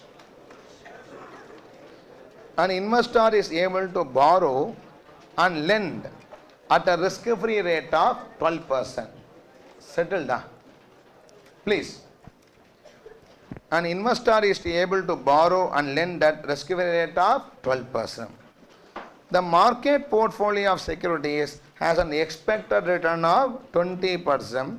And the standard deviation of 25%. Determine the expected return and standard deviation of the portfolios. A. If all the wealth is invested in risk-free asset. 2. If 2/3 are invested in risk-free asset and 1/3 in market portfolio. C. If all wealth is invested in market portfolio. Additionally, the investor borrows 1/3 of his wealth and invests in the market portfolio. One of the past examination problem for 7 marks. How many marks there? 7 marks. We can do the sum in no time if you know the concept. Otherwise, you may not be knowing what the sum is all about. Everybody following not? No. Now, when you read the question, you can understand the context. I have two securities. I have what securities here? Two securities. One is what? Risk-free. Another is what? Market security. Risk-free security gives me how much return? 12%. Market gives me how much return? 20%. Risk is what? 0. Market over the risk here? 25%. Sigma S is equal to 25. So now we have two securities. One with the return of 12, risk of 0. Another return of what? 20, risk of 25. I can combine invest. Yes or no? So now they are speaking about a capital allocation line. Are you following what I am saying? So can you start doing the solution together? Write on first. Facts.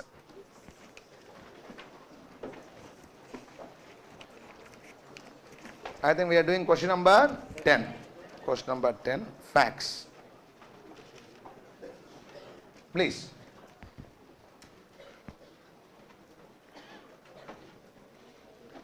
Stop talking. Question number 10. Facts.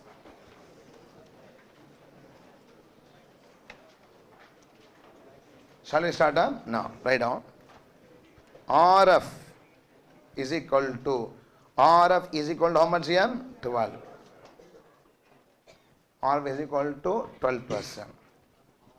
Sigma RF is equal to 0.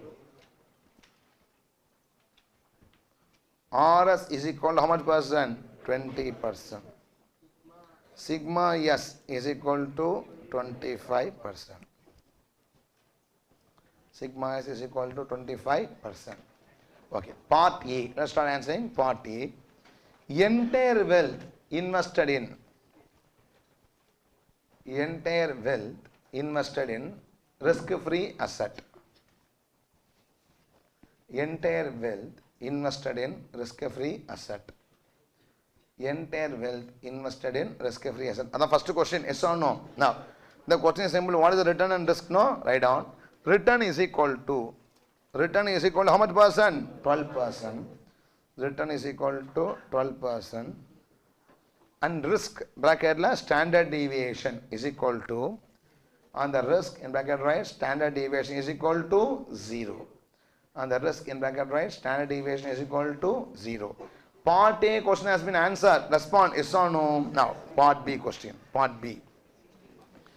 What is part B? 2/3 in risk-free asset and 1/3 in what? The risky asset or the security. Yes or no? Write down. Next. Part B. Part B. investment of 2/3 in risk-free asset. Part B, investment of 2/3 in risk-free asset and 1/3 in market security. Investment of 2/3 in risk-free asset and 1/3 in market security. Investment of 2/3 in risk-free asset and 1/3 in market security. Can I proceed or not? No. This is a portfolio or not? Sold by the portfolio or not? Yes. A portfolio has got two features. What two features here? Return and risk. For this portfolio, there should be a return. There should also be what? A risk. Can I calculate or not? Write down in that right step 1.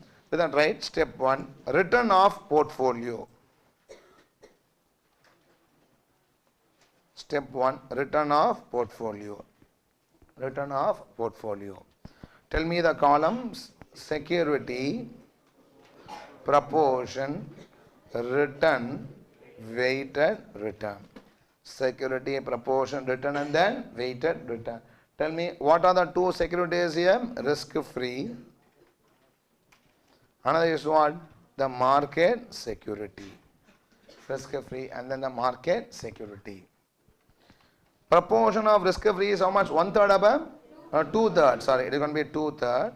And market security is going to be 1/3.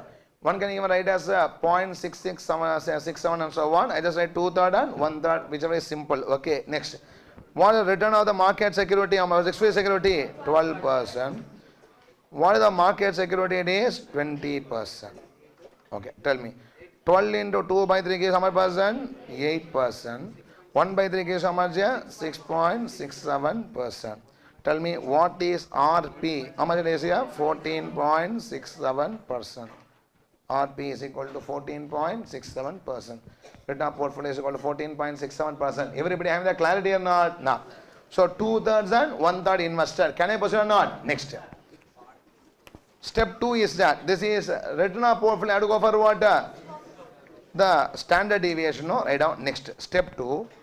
Standard deviation of the portfolio. Step 2. Standard deviation of the portfolio. Portfolio sigma. Standard deviation of the portfolio. Can we continue or not? Now, tell me. Sigma P is equal to, I want a formula. Sigma P is equal to what?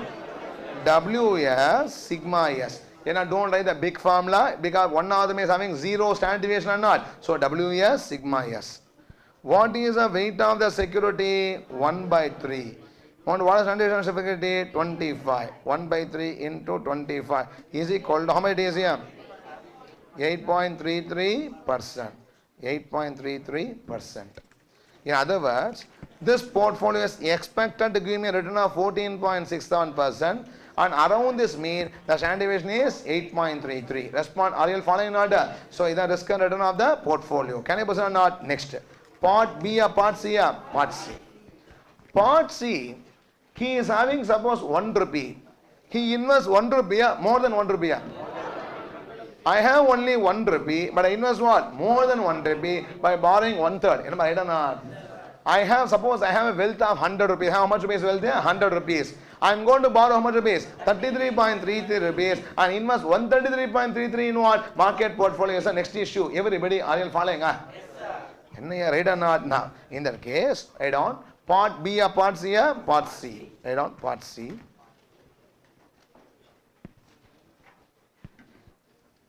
Investment in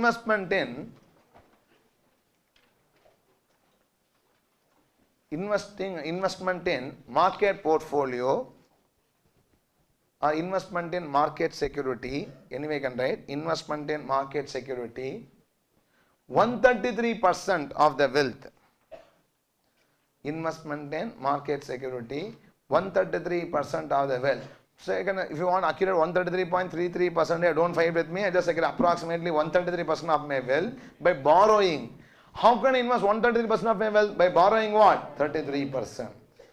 Invest in market security 133% of my wealth by borrowing 33%. By borrowing 33%. Everybody, are you following or not? Now, write down. Have the following columns. First, step 1. return of portfolio.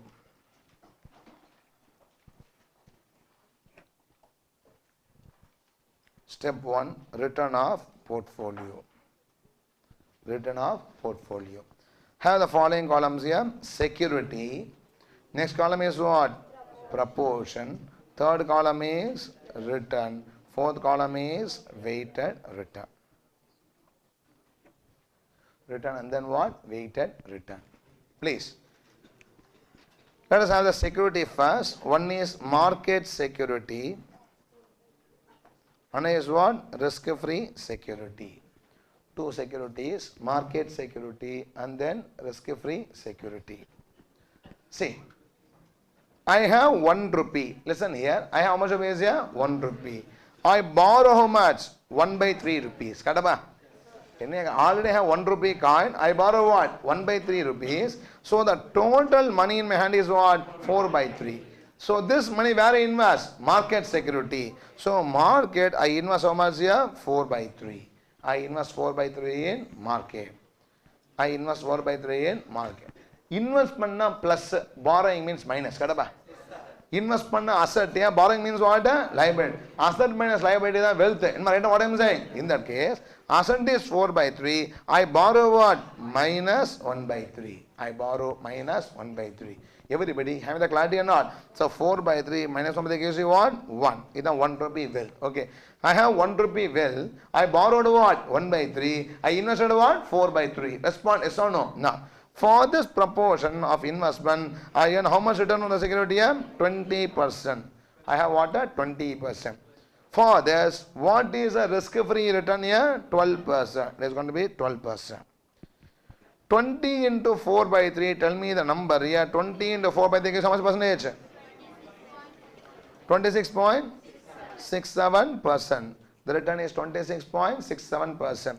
Minus 1/3 into 12 gives you what? Minus 4%. Sign is important. Minus 4%.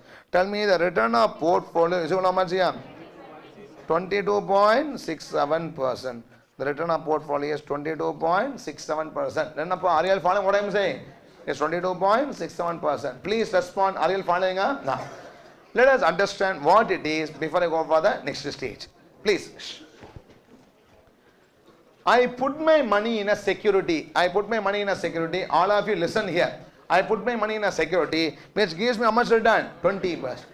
In a 20% share, I put my money, but I earn 22.61%. Are you following or not? Understand my question? See, your company share I am investing. How much are you giving me return? 20%. Accept or not? Now, I am investing in a share in a market security that gives me only what? 20%. But in a 20% investment, I am able to earn how much? 22.67. How? The question arises. Yes or no? It's due to what? Financial leverage. Let's see deep into the number. What is 2.67? Very simple. Now, 1/3 of my money. How much here? 1/3 of my money. I borrow what? 12%. I invested what? How much percent? 20%. 8% margin, I am making it some other person money. Romba simple. I am having 1 rupee. I ask you 1/3 rupees. Okay. How much I am investing? I am investing only 1 rupee. Yes or no? And your 1/3 rupees, I am investing for you. For example, in that, I tell I will give you how much percent? 12%. The margin I take home. Are you understand what I am saying? Now, that means, very simple. On my 1 rupee, that is, I invested 4/3, no? Invest, there are two things here. My money, and then what? Another person money is called as what? Borrowed money. My money, I am earning how much percent? 20%. That is, my money is, for example, 1. And what is borrowed money? 1/3. That only become 4/3, yes or no? Now, this is only my real investment. I invest only how much base here? 1 rupee. On my investment, how much percent here? 20%. Okay. Apart from my earnings, in your money, I am making a return. This 1/3 is not my money. It is your money. It is your borrowing money or not. So, in your money, I am making what? Return. In your money, how much I make return? 20%. The investee company gives me. I have to give how much percent? 12%. I make how much percentage here? 8%. And how much money? 1/3. Gives how much here? 2.67%. This is called as financial leverage. Are you following or not? That is, without investing, this money is earned. This 2.67 is earned without investing, because really with the 1 rupee only, I am earning this 2.67 also. With that 1 rupee, I earn my 20%. With the 1 rupee, I also earn what? 2.61%. How I earn 2.61%? Because I have not invested anything. You invested. You invested at, say, to me at 12%. I give that money to what? Another person at what? 20%. I made a margin of 8% with your money and took what? 2.61% home. Everybody, yes or no? That means my return is how much? 20%. And your return which I am enjoying is what? 2.67. So my total is how much percentage here? 22.67%. Everybody, are you following what I am saying? Either increased return due to what? Financial leverage. Are you following what I am saying? Now, this only we shall study in IPC. There's a formula. There's a formula. See, when you have a leverage, what is the return you are earning? Now, there's something called as debt to equity ratio. Debt is to equity. In my case, it is 1:3. Accepted? 1 rupee debt, 3 rupees equity. And 1/3 of my own money I am borrowing. Yes or no? In my case, it's going to be what? 1:3. And accept or not? Now, see. The formula is return on equity. What equity means? Owner money. And the equity, what I earn? Return on equity is equal to return on investment. What I invest, I earn or not, is equal to what? Return on investment plus debt by equity. You want to use this later in the leverages also. Debt by equity into return on investment minus KD. What I am saying now? Rumba simple. Yeah? Now, how much I am earning? You know I am earning how much percent? 22.67%. Sir, how I am earning 22.61% when I invest only at what? 20%. I invested how much? How much percentage? 20% invested. No. With a 20% investment, I am earning what? 22.67. How? Question arises. Yes or no? Due to this debt equity leverage plus what is debt? 1. What is equity? 3. Into what is return on investment? 20. I borrowed this debt at what percent? 12%. Yes or no? It gives you 20% plus what? 1/3 into 8%. Gives how much here? 22.67%. This is my levered return. Are you following what I am saying? Now, if I invested only on my own, entire money in the security, but I invest only how much percent? 20%. With a 20% share, I am earning what? 22.67% investment because of what? Leverage I am taking. Ennappa, right or not? Now tell me, this is good or bad? Which is good? Investing only at 20%, investing at 22.67%. This strategy is good because it gives me more return. Yes or no? It is bad because suppose the share return drops to 10%. I hope you expect return. Sigma standard is all expected return. Suppose this 20% becomes what? 10%. He will not compromise on the 2% and pay out of my pocket. Are you understand what I am saying? In that case, I am going for this return only by taking extra risk. If it is satisfying me, giving me utility, I will do it. I will not do it. Are you understand what I am saying? So, this we class capital allocation line extended. CAL what? Extended. Where I borrow invest, the line gets extended because the return is more than the point and the risk is also what? More. Right or not? Now, look at this.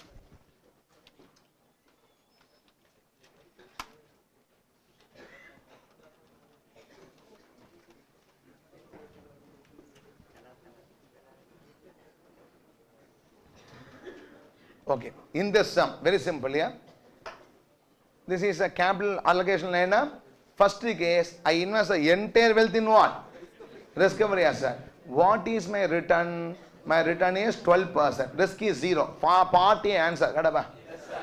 I invested 1/3, 2/3 in what? Risk-free. And 1/3 in what? Market security. My return increases. My risk also increases. Yes or no? No. Third case, if I invest the full wealth here, if I invest my what? Full wealth here, my return is 20, risk is 25. But now in this case, I go beyond because I don't invest full money in market portfolio. I invest more than what I have. Yes or no? That means the return of the portfolio is more than the market security because of financial leverage. The security gives me only 20%. I am getting how much? 22.67. The line gets extended due to higher return due to what? Financial leverage. The risk also increases due to what? The financial leverage. Everybody, are you following what I am saying? Either because capital market line extended or capital allocation line extended. Everybody, are you following or not? Can I proceed further? Now, right now. We are continuing here.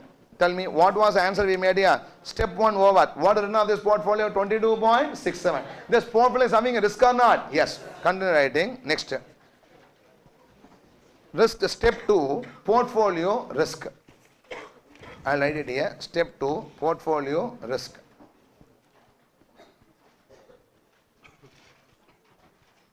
Portfolio risk. People even call us portfolio standard deviation. Respond yes or no. Formula same. Sigma P is equal to, I forgot what a formula. WS sigma S. Sigma P is equal to WS sigma S. What is the proportion invested in the security? 4 by 3. Into what is sigma X? 25%. 4 by 3 into 25%. Tell me what is the risk here? 4 by 3 into 25 gives how much it is? 33.33%. It's going to be 33.33%. 33.33%. I want an answer. Everybody following or not? No. With this, the solution to this problem is over. They said, what happens if all the wealth is invested in risk-free asset? 2/3, 1/3 are invested by borrowing 1/3. All the 3 lines or points in the capital market line are tested. Can I proceed or not? Now, write down conclusion. Write down conclusion.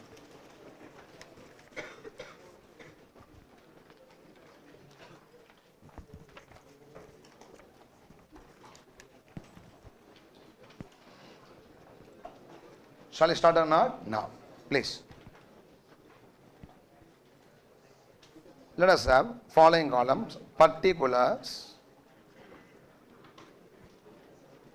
return, risk. Particulars, return, risk. Point number 1. 100% in risk-free asset. That's one investment na? 100% in risk-free asset. You have the numbers. You should tell me 100% risk-free asset. What is the return here? 12%. What is risk here? 0. Return 12% risk is 0. Second is 2/3 in what? Risk-free and 1/3 in what? The security. 2/3 in risk-free and 1/3 in security. I want you to tell me. You calculated part B question. What was the return? 14.67%. What is the risk here? 8.33%. I'll add one more portfolio here. 100% in the security. I invest a full wealth in what? Security. 100% in the security. We invest 100% in security. What is the return here? 20%. Risk is what? 25%. Return 20. Risk is 25%. Right or not? Now. Next is 4. I invest in what? 4 by 3 in security and what? Borrow 1 by 3 of wealth. I invest 4/3 in the security and borrow 1 by 3 of the wealth. Or simply invest 133% in security by borrowing 33%. Tell me what is my return? 22.67% and then what? 33.33%. 22.67%, 33.33%. Respond yes or no? No. As I introduce more and more and more and more of the security, the return increases, the risk also what? Increases. My question is, there are 4 portfolios of return or not? Out of the 4, which is best? Tell me.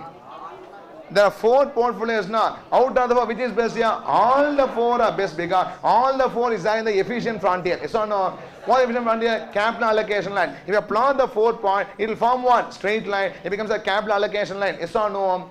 One point is the extreme left corner and another point is in what? Extreme right corner. This is all what? In between. The line can get extended beyond what? Market security also. This is what we call as capital allocation line. Now tell me, out of the 4 points, all the points are what? Equally good as per the market because one gives more return for more risk, another gives what? Less return for less risk. All of them are falling inside what? Capital allocation line only. All are equally good. Accept or not? But where you want to be, you want to invest here, here, here, here. Where you want to be depends on what? Your risk aversion. Depends on what? Your risk aversion. Draw your utility taker, see where it matches with what? CAL. And there you have to make the investment. Everybody following or not? So, now tell me, Markowitz versus Tobin, the only change that happened is what? Efficiency frontier redefined. Earlier it was an efficiency frontier of risky asset. Yes or no? It became what? Efficiency frontier of risky and risk-free asset combined. It became a straight line which we call as capital allocation line. That's the only difference. Everybody, are you following? With this we have completed the question number 10. We'll do one more problem. ISWA final examination problem, question number 11. A very good sum. We'll do that and then go for the next issue. Okay, take question number 11.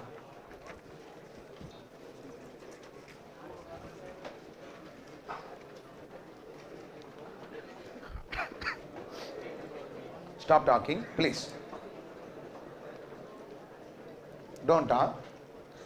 A good sum, because it combines Markowitz and CAL. It combines what? Markowitz as well as what? The capital allocation line. I will do the sum as done by the institute suggested, but I also tell you a better way to present the answer once it has been completed. The answer given by the institute is not so great. They did not go deep into the logic. But the sum gives us good scope for what? Discussion. That's why I said as a good sum. Can I present or not? Now. Not to be unfair, but to really say, you can go home and take your study material, read the portfolio. There will be no cogency in the discussion. That's cut and paste. Okay, why that line is drawn, what the line is all about, what is the relationship between what? One theory, another theory. There's no movement, possibly lack of the cogency makes the reading what? Difficult. Same problem in the answer also. Person who is giving the suggested answer or those who are correcting don't know the context in which what? The question is asked. Otherwise, these questions has got very good interpretations also. They just solved and what? Left it. But it is a very important question because it shows Markowitz and CL the dissimilarities. Everybody, can I proceed or not? Now, take question number 11, mark it as important. Take question number 11, mark it as important. It's a comprehensive sum which covers all which we have discussed till now. Can I proceed or not? Now. Given the following risky portfolio, please. A, B, C, D, E, F, G, H. Return given. Sigma means what? Risk. There are 1, 2, 3, 4, 5, 6, 7, 8 portfolios are securities. Anyhow one can understand it. They given this. Which are the portfolios are efficient, which are inefficient? You know how to identify or not? Yes. What is an efficient portfolio security? That portfolio security does not have any other security that gives you a higher return for lower risk, higher return for same risk, same return for lower risk. Second, suppose one can tolerate a risk of 25%. What is the maximum return one can achieve if no borrowing or lending is resorted to? C. Suppose one can tolerate a risk of 25%. What is the maximum return one can achieve if borrowing or lending at a rate of 12% is resorted to? First two parts are Markowitz. Third part becomes what? CAL, capital allocation line. Can I proceed or not? Now, can I start doing the solution together? Let's start with the solution.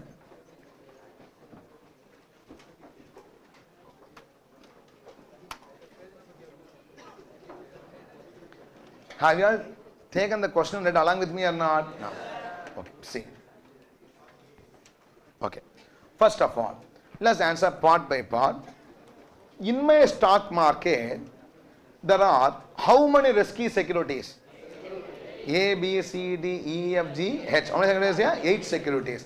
This can be called as 8 securities or 8 portfolios. Anything. I don't know what is inside that. It concerns how many securities here? 8 securities. I don't know. Now, the question is, I have to identify out of these 8, what are efficient, what are inefficient. I will never invest in inefficient. I will invest only in what? Efficient. Even as per Markowitz. I don't know. Now, can I start doing the solution? Write down first step 1 or part A. Right? Part A. Efficient and inefficient securities. Please. Efficient and inefficient security. Efficient and inefficient securities. This alone comes only through observation. Okay, efficient and inefficient securities. Okay, 3 columns. Security, category, inferior to. Security, category, inferior to.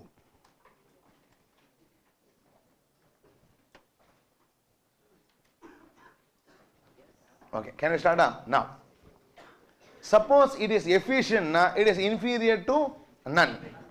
Inefficient means what? Inferior to some security. The reason also can be stated. Can I proceed or not? No. Let's take one by one. Let's start with A. I am not going to tell, good morning friends. Good morning, who is going to tell you? You have to tell. Nothing great. You have to only identify and tell. Can I proceed? Now, security A. Shh. First of all, tell me, A security is efficient or inefficient? Why it is inefficient? It is inefficient to B itself because B gives what? For a lower risk, higher return. Ennappa right or not? Now, category right? Inefficient. Category right? Inefficient. Inferior to B. Even if I identify one item inferior, that is enough. Okay, it is not that I have to identify inferior to all securities. Just one or two, it is going to be more than enough. Can I say inferior to B? In bracket write the reason. What is the reason here? B gives, bracket write B gives, please tell me, B gives higher return for lower risk. B gives higher return for lower risk. B gives higher return for lower risk. Can I proceed? Next is security B. Security B is having a 21% risk. Any other security having a lower risk? No. Give a higher return? No. So security B is what? Efficient. Inferior to none. Efficient. Inferior to none. Okay. Can I proceed? Security C. Security C, efficient or inefficient? Efficient. C is also efficient, inferior to none. D. Look at the workbook and tell me, D, efficient or inefficient? Why inefficient? E gives a higher return for the same risk. D and E same risk, E gives what? Higher return. So D is what? Inefficient. D is inefficient compared to E. Compared to E. Bracket right, E gives higher return for same risk. E gives higher return for same risk. E gives higher return for same risk. Security E. Tell me efficient or inefficient? Efficient. Inferior to none. Efficient. Inferior to none. F is efficient or inefficient? Efficient. F is what? Efficient. Inferior to none. Inferior to none. G efficient, inefficient? Inefficient. F gives the same return for what? Lower risk. So inefficient, inferior to F. Inefficient, inferior to F. Bracket, tell me the reason here. F gives same return for lower risk. F gives same return for lower risk. Same return for lower risk. Next is what? H. Efficient, inefficient? Efficient. H is efficient, inferior to none. Inferior to none. Everybody following or not? Now, first part is over. This is Markowitz first discussion. That is efficient or inefficient. Now, let's answer the second part. Part A question over, right or not? Now, suppose I want to maximum take 25% risk. I have a risk tolerance. I have a risk aversion. Now, I am willing to take maximum, how much risk? 25%. I don't want to go beyond what? 25% risk. Answer my question. In that case, with the 25% maximum risk, what the highest return I can earn as per Markowitz? 15%. Because if you want to earn 16%, I have to earn, go for how much? 17%, 29% and so on. With the 25% risk, the maximum risk is only how much? 25%. The return I can maximum is only how much percent? 15%. Respond yes or no. Write down. Next. Part B. Part B. Write down part B. Maximum return with a 25% risk tolerance. Maximum return with a 25% risk tolerance. Maximum return with a 25% risk tolerance. With a 25% risk tolerance. Can I proceed? Write down.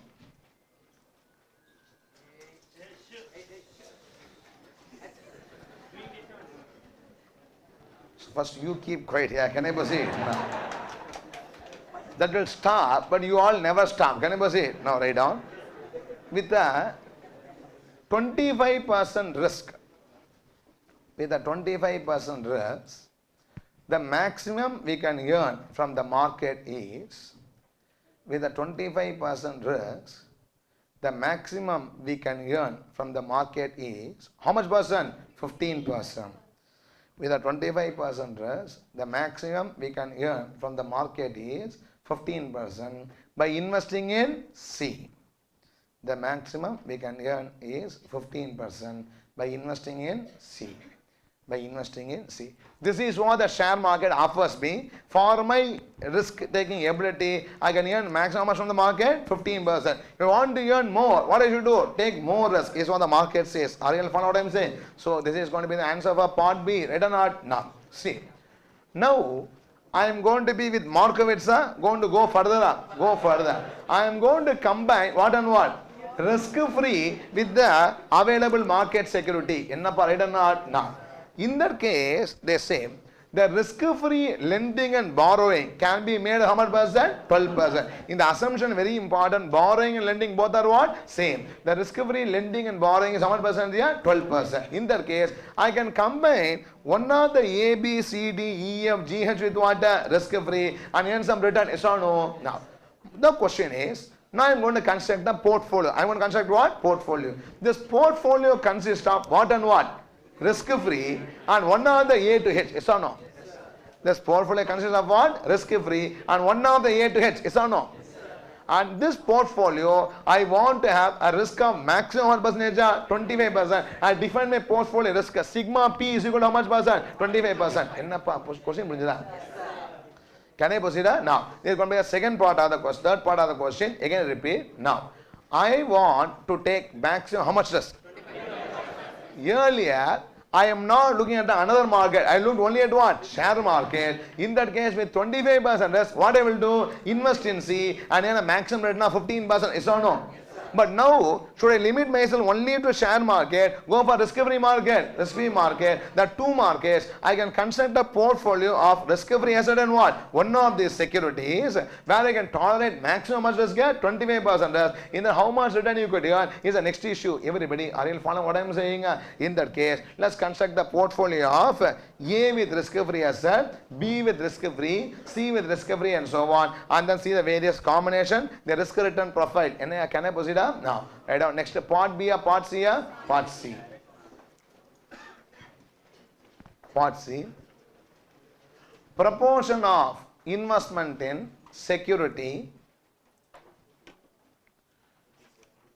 Proportion of investment in security and risk-free asset or borrowing. Proportion of investment in security and risk-free asset or borrowing. Proportion of investment in security and risk-free asset or borrowing. And risk-free asset or borrowing with target portfolio risk of. With target portfolio risk of. With target portfolio risk of. Risk of what? 25%. With target portfolio risk of 25%. I'll put one or two calculations in the sheet and then go to the slide. Can I proceed for you to understand much more better? Okay. Now, one thing we know that sigma P is equal to WS sigma S. Correct? Is a portfolio consisting of risky asset and then what? A risk-free asset. Or other way I can say WS is equal to sigma P by sigma S. The sigma S can be A, B, C, D, E, F, G or H. Number right or not? Now, can I start or not? Now, let me say the portfolio number 1. Please, don't write anything, don't copy, participate. Portfolio number 1, I combine risk-free and A. I combine what? Risk-free and A. Ennappa, right or not? Now, tell me, weight of A is equal to sigma P by sigma A. Ennappa, right? Please don't talk yes or no. Now, tell me, what is a target portfolio risk? 25. What is the sigma A? 23. So the weight of A is equal to 25 by 23. Yes or no? Correct? Now, in the case, weight of risk-free is equal to 1 minus 25 by 23 is how much going to be? Minus 2 by 23. Very simple. I borrow how much? 2 by 23. Along with me 1. Inverse what? 25 by 23 is the meaning of this. Ennappa right? Should I repeat? Can I proceed? Those who want to repeat, raise your hand. I'll repeat once again. See, first of all, I am seeing we have draw lot of straight lines. Point and risk-free asset. No. Now I am going to combine risk-free asset with 8 securities. How many securities here? 8 securities, one by one. Can I proceed? Now risk-free asset and A I am going to combine. Can I proceed or not? In this combination, we all know that weight of security is equal to sigma P by sigma S. Is understood? Yeah, this I discussed earlier or not? Now in that, I want the target portfolio risk to be always what? 25. Weight of A is equal to sigma P by sigma A. Got it? Sigma P is what? 25.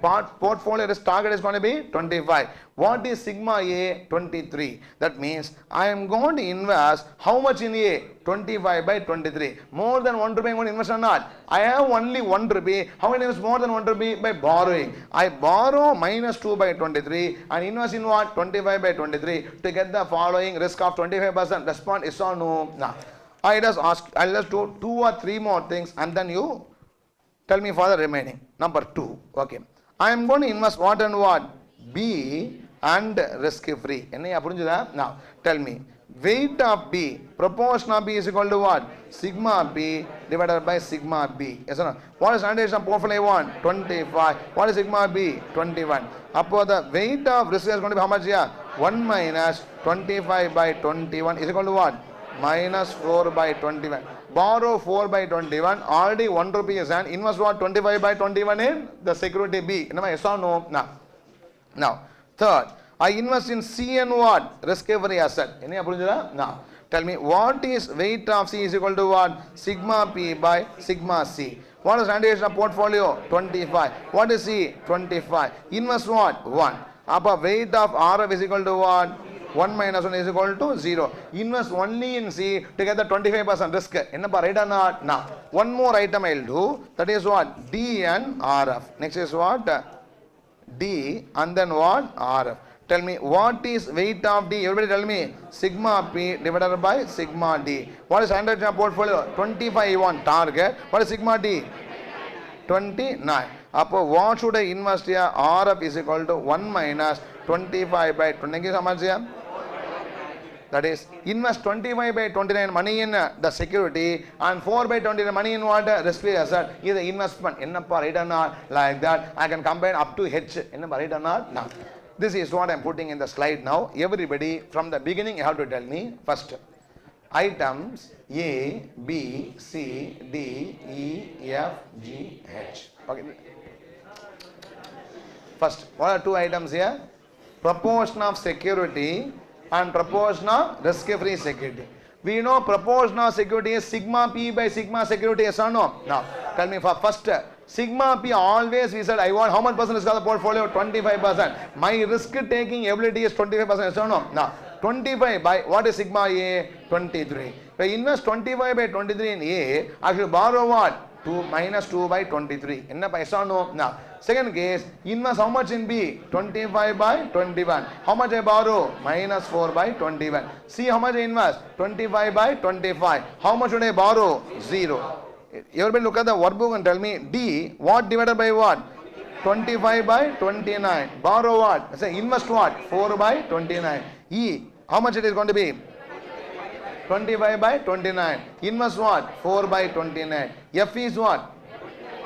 25 by 32. Borrow how much it is? 7. Sorry, invest 7 by 32. Wrongly said. Next is what? 25 by 35. Invest what? 10 by 35. Then invest in security 25 by 45. And invest in risk-free asset is 20 by 45. So I am having how many portfolios? 8 portfolios. Consists of risk-free asset and each and every security in the market portfolio. Respond. Are you following or not?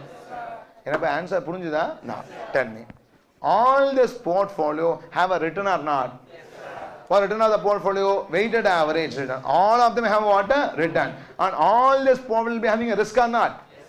What is the risk of all this portfolio? 25. On that only portfolio constructed. Yes or no? the common thing for this all 8 portfolios, all the 8 portfolios will be having what? A portfolio sigma P as how much here? 25. But the return changes, yes or no? For this 25%, which one portfolio gives you what? Highest return, that will be selected. Enna right or not? Question no. Again I say, these questions will not be able to understand unless you have the context of what? Capital allocation line and discussion. Okay, I'll develop this answer much more further better after I complete the solution. Is what the ISW institute has done the solution. Can I proceed or not? Now let's go for the combinations. Now you should tell me what is the return of a portfolio. Weighted average return of the individual securities. For one item you tell me, then I'll start putting other items boldly. Okay. A and risk-free asset 25/23 minus 2/23. Tell me what is return given by A? All of you tell me. How much? Yeah, 10.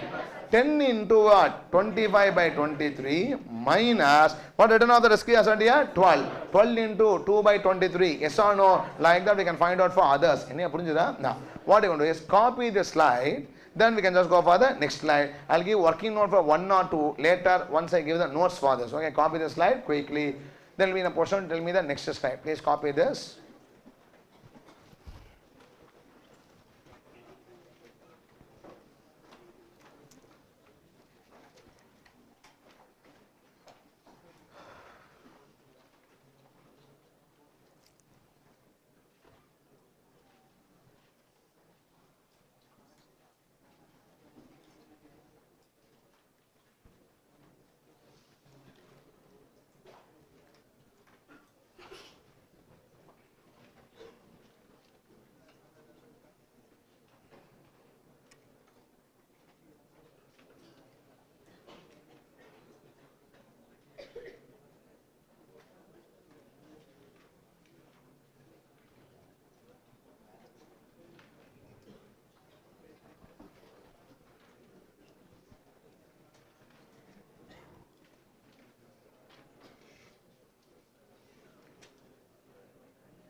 Finished up?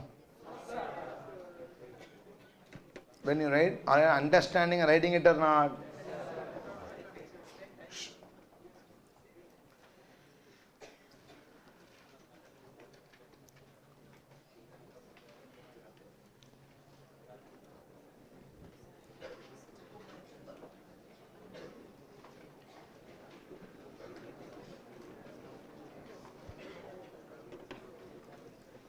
Finish copying, huh? Please, don't talk. Those not copy, raise your hand.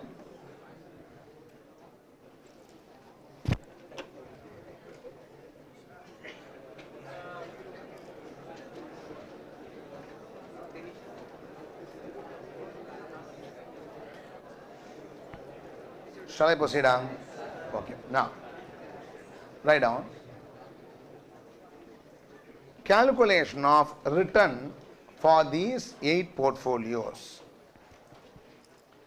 Calculation of return for these 8 portfolios.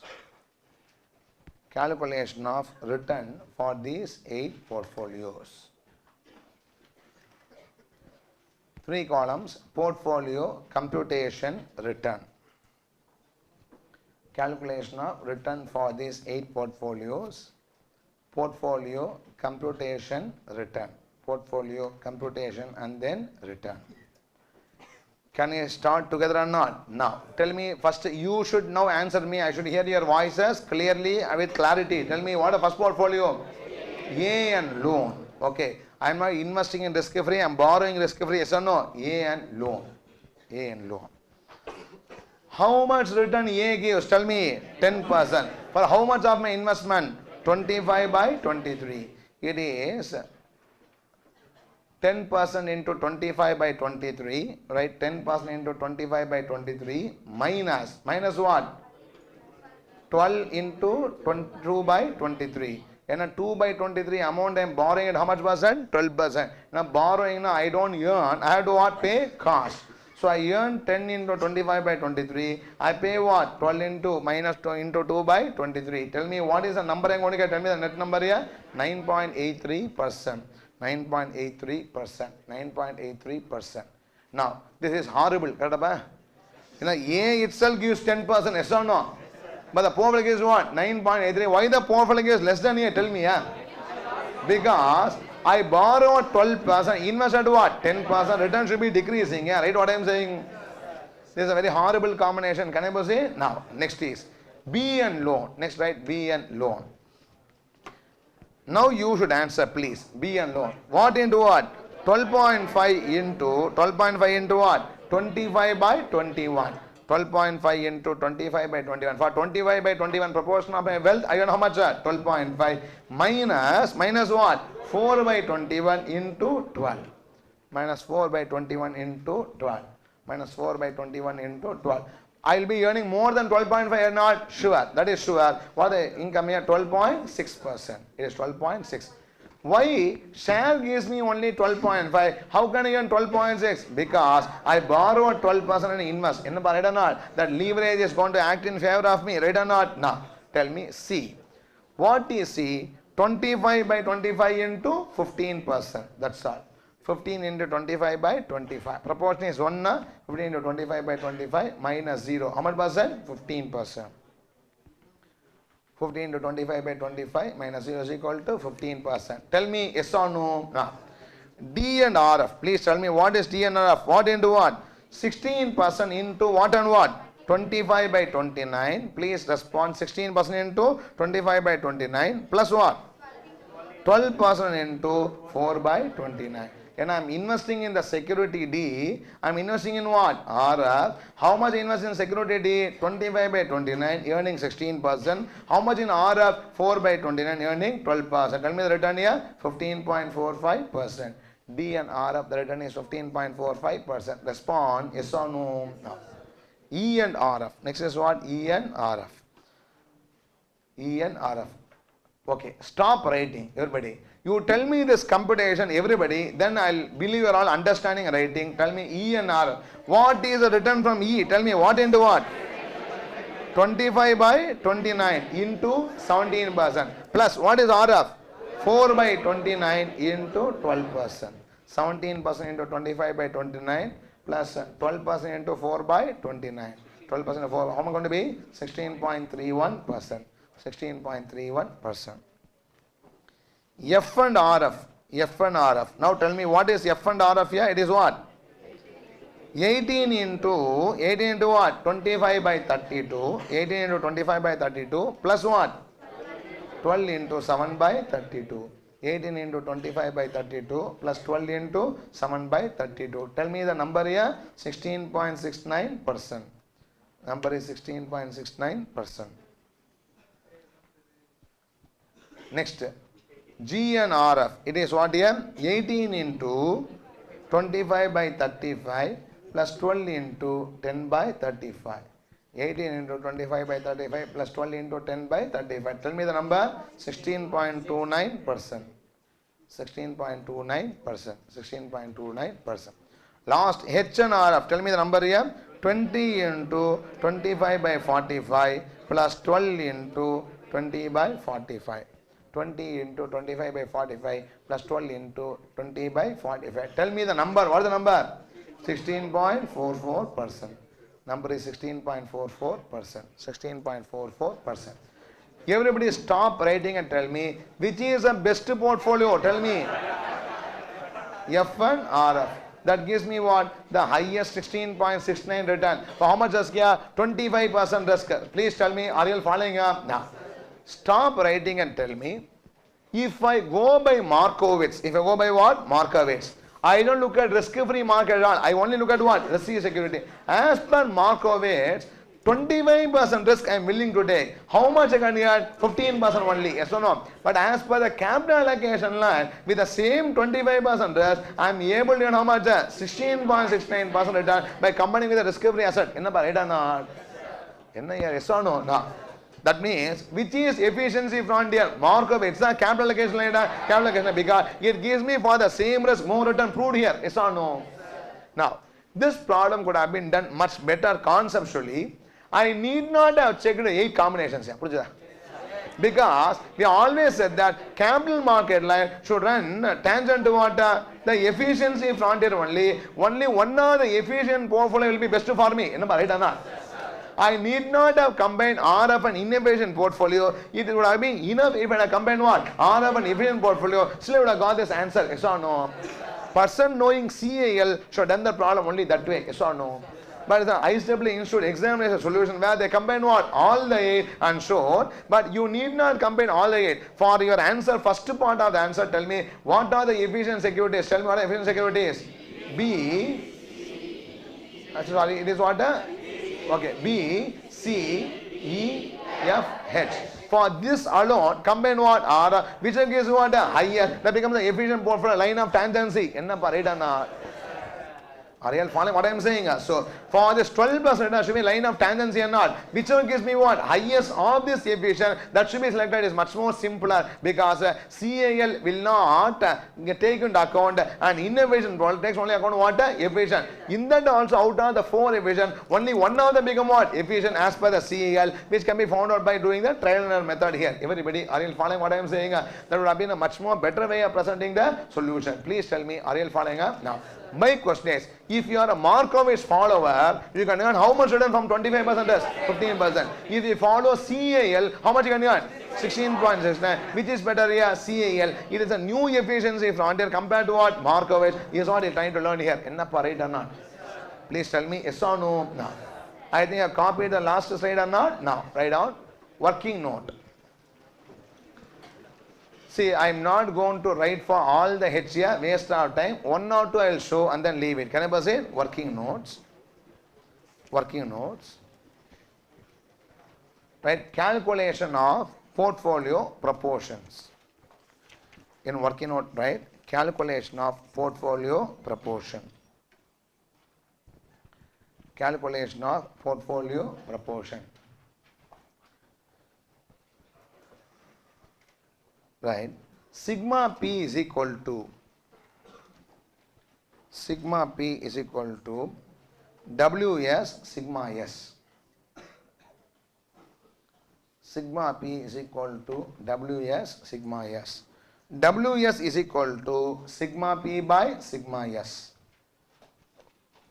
WS is equal to sigma P divided by sigma S. WS is equal to sigma P by sigma S. Continue. We have a risk tolerance of how much percent? 25%. We have a risk tolerance of 25%. We have a risk tolerance of 25%. That is, our sigma P is equal to 25. Our sigma P is equal to 25. This is a background. Can I proceed? Write down point number 1. Working notes the point number 1. RF and A. I am going to combine RF and A. RF and A. RF means what? Risk-free asset and security A. Weight of A is equal to, proportion of A is equal to what by what? Sigma P by sigma A. Weight of A is equal to sigma P by sigma A, which is equal to 25 by 23. 25 by 23. Weight of RF is equal to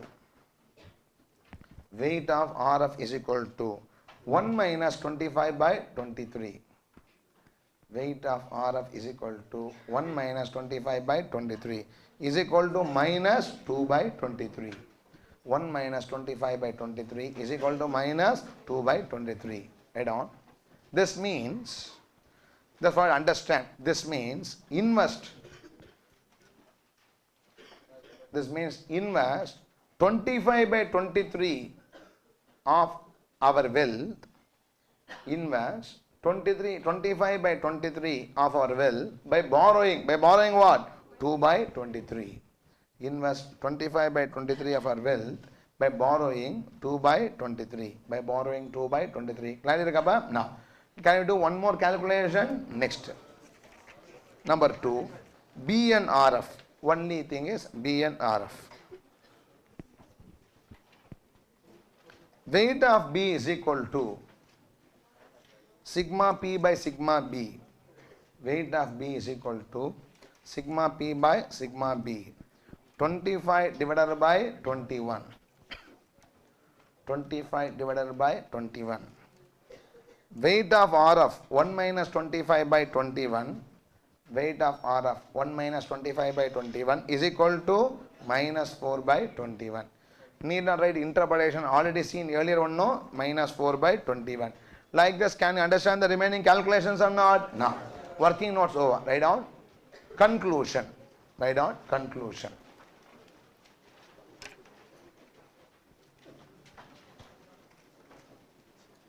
Point number 1. If we invest based on Markowitz efficiency frontier, if we invest based on Markowitz efficiency frontier, if we invest based on Markowitz efficiency frontier, in bracket write efficiency frontier consisting only of, in bracket write efficiency frontier consisting only of risky assets, efficiency frontier consisting only of risky asset, efficiency frontier consisting only of risky asset, bracket close. Then, so did you understand or not? Tell me, what is Markowitz efficiency frontier? A curve, no? What is the curve? It consists of only frontier consisting of a risky asset. Risk free not considered, so no. A frontier consisting only of risky asset. Then, for a 25% risk tolerance, then for a 25% risk tolerance, maximum we could earn is, then for a 25% risk tolerance, maximum we could earn is, fill in the blanks, when is how much percent? 15%. Maximum we could earn is 15%. Next, point number 2. Point number 2. However,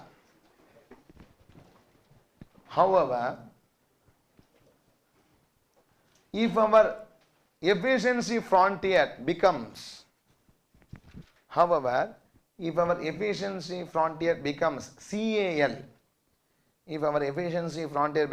CAL, can you tell me what is explain the CAL? Capital allocation line. If efficiency frontier becomes CAL,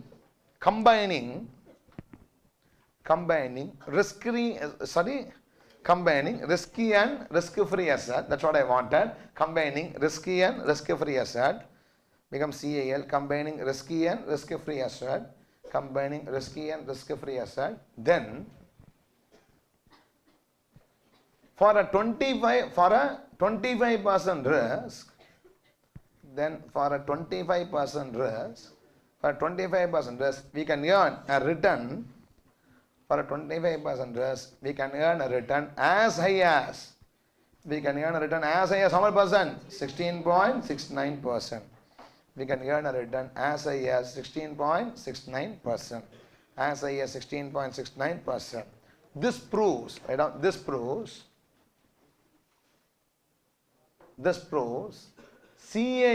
to be, the new efficiency frontier. This proves CAL to be the new efficiency frontier. This proves the CAL to be new efficiency frontier. Everybody following or not? One more point. Point number 3 or 4? 3. In our calculation, we combined.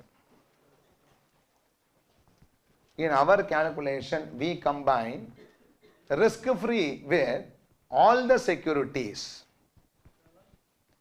In our calculation, we combine risk-free with all the 8 securities. We combine risk-free with all the 8 securities. But it is enough if we check.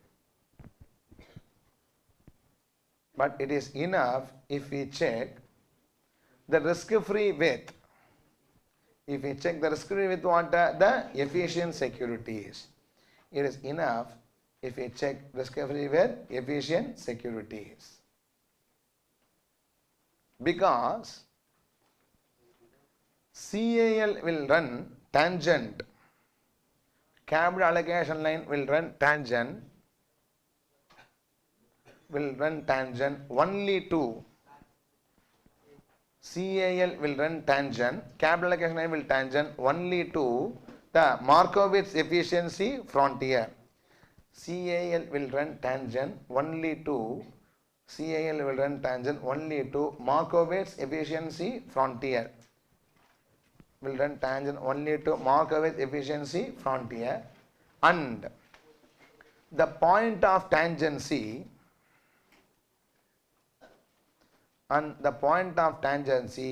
should be one of the efficient portfolios. And the point of tangency should be one of the efficient portfolios. And the point of tangency should be one of the efficient portfolio. Now, I will never have a tangent between RF and A, etc. because this is all what? Not in the curve at all. Be one of the efficient portfolio. That is why I said check only for what? Efficient securities combination, not others. Inna right or not? Why you are packing? Yeah? Are you understanding or not? Okay. Now, 1 minute. I'll leave you. Okay, please. See, every day we complete one topic or one aspect in the portfolio. Please. What we discussed in the second previous class is how Markowitz find the efficiency frontier. Last class we saw how efficiency frontier and utility curve. Please stop packing. 1 minute. I am only saying for you, not a joke here. See, problem na, everything seems to be similar. You may be confused. That's why I'm just what? Consolidating what is happening before you come to the next class. Please. Listen to me. Now, in the second previous class, we discussed Markowitz. In that, we saw what is the efficiency frontier, the best security available in the market. Out of the best security available, which I will choose, depends on my risk aversion, which I discussed in the previous class using the utility curve concept, right or not? Yes, in this class, we saw that the efficiency frontier given by Markowitz is wrong. It's only efficiency frontier of risky securities, but I can even invest in what? Riskless security also. We can combine risk-free and what? Risky. In that case, we just tilted the line anti-clockwise and said that the line which runs tangent to what? The efficiency frontier as per Markowitz will now become the new efficiency frontier called as capital allocation line. Yes or no? In CAL, I can be to the extreme left or extreme right by depending on the proportion investing in the risk free and then what? Market security. Where I want to be depends on my utility curve. Yes or no? And we saw the return of the CAL as well as what? The sigma P of the CL also are all the discussions made in today's class. Right or not? Now, next class, I'll say how the CAL becomes CML, capital market line, where we learn about the stock index. We learn about what? Stock index. Then from CML how it becomes SML, SML security market as per CAP will be discussing. That CAPM is a widely used model in today's world for what? Investment in stocks. Everybody following or not? So these two will be covering in the next class. Now 1 minute, please. Don't shout. Happy news only for you. Don't worry. Wait. Don't. Tomorrow we will have class only from 10 to 12:30. Only from 10 to 12:30. Please, I have morning 6:15 to 9:15. Here itself what the IPCC class. Then I have to start at 10 o'clock. So I cannot be without food for say too long. So instead of 3 o'clock, I just cut at what? 12:30. One session will be having for 2.5 hours. So it will be 10 to 12:30. Okay. Try to be here by 9:45 because I am remaining idle here. I don't know what to do. Try to be here by 9:45 starting at 10 o'clock. Okay. Thank you friends. OMSAI Bhojanapalli.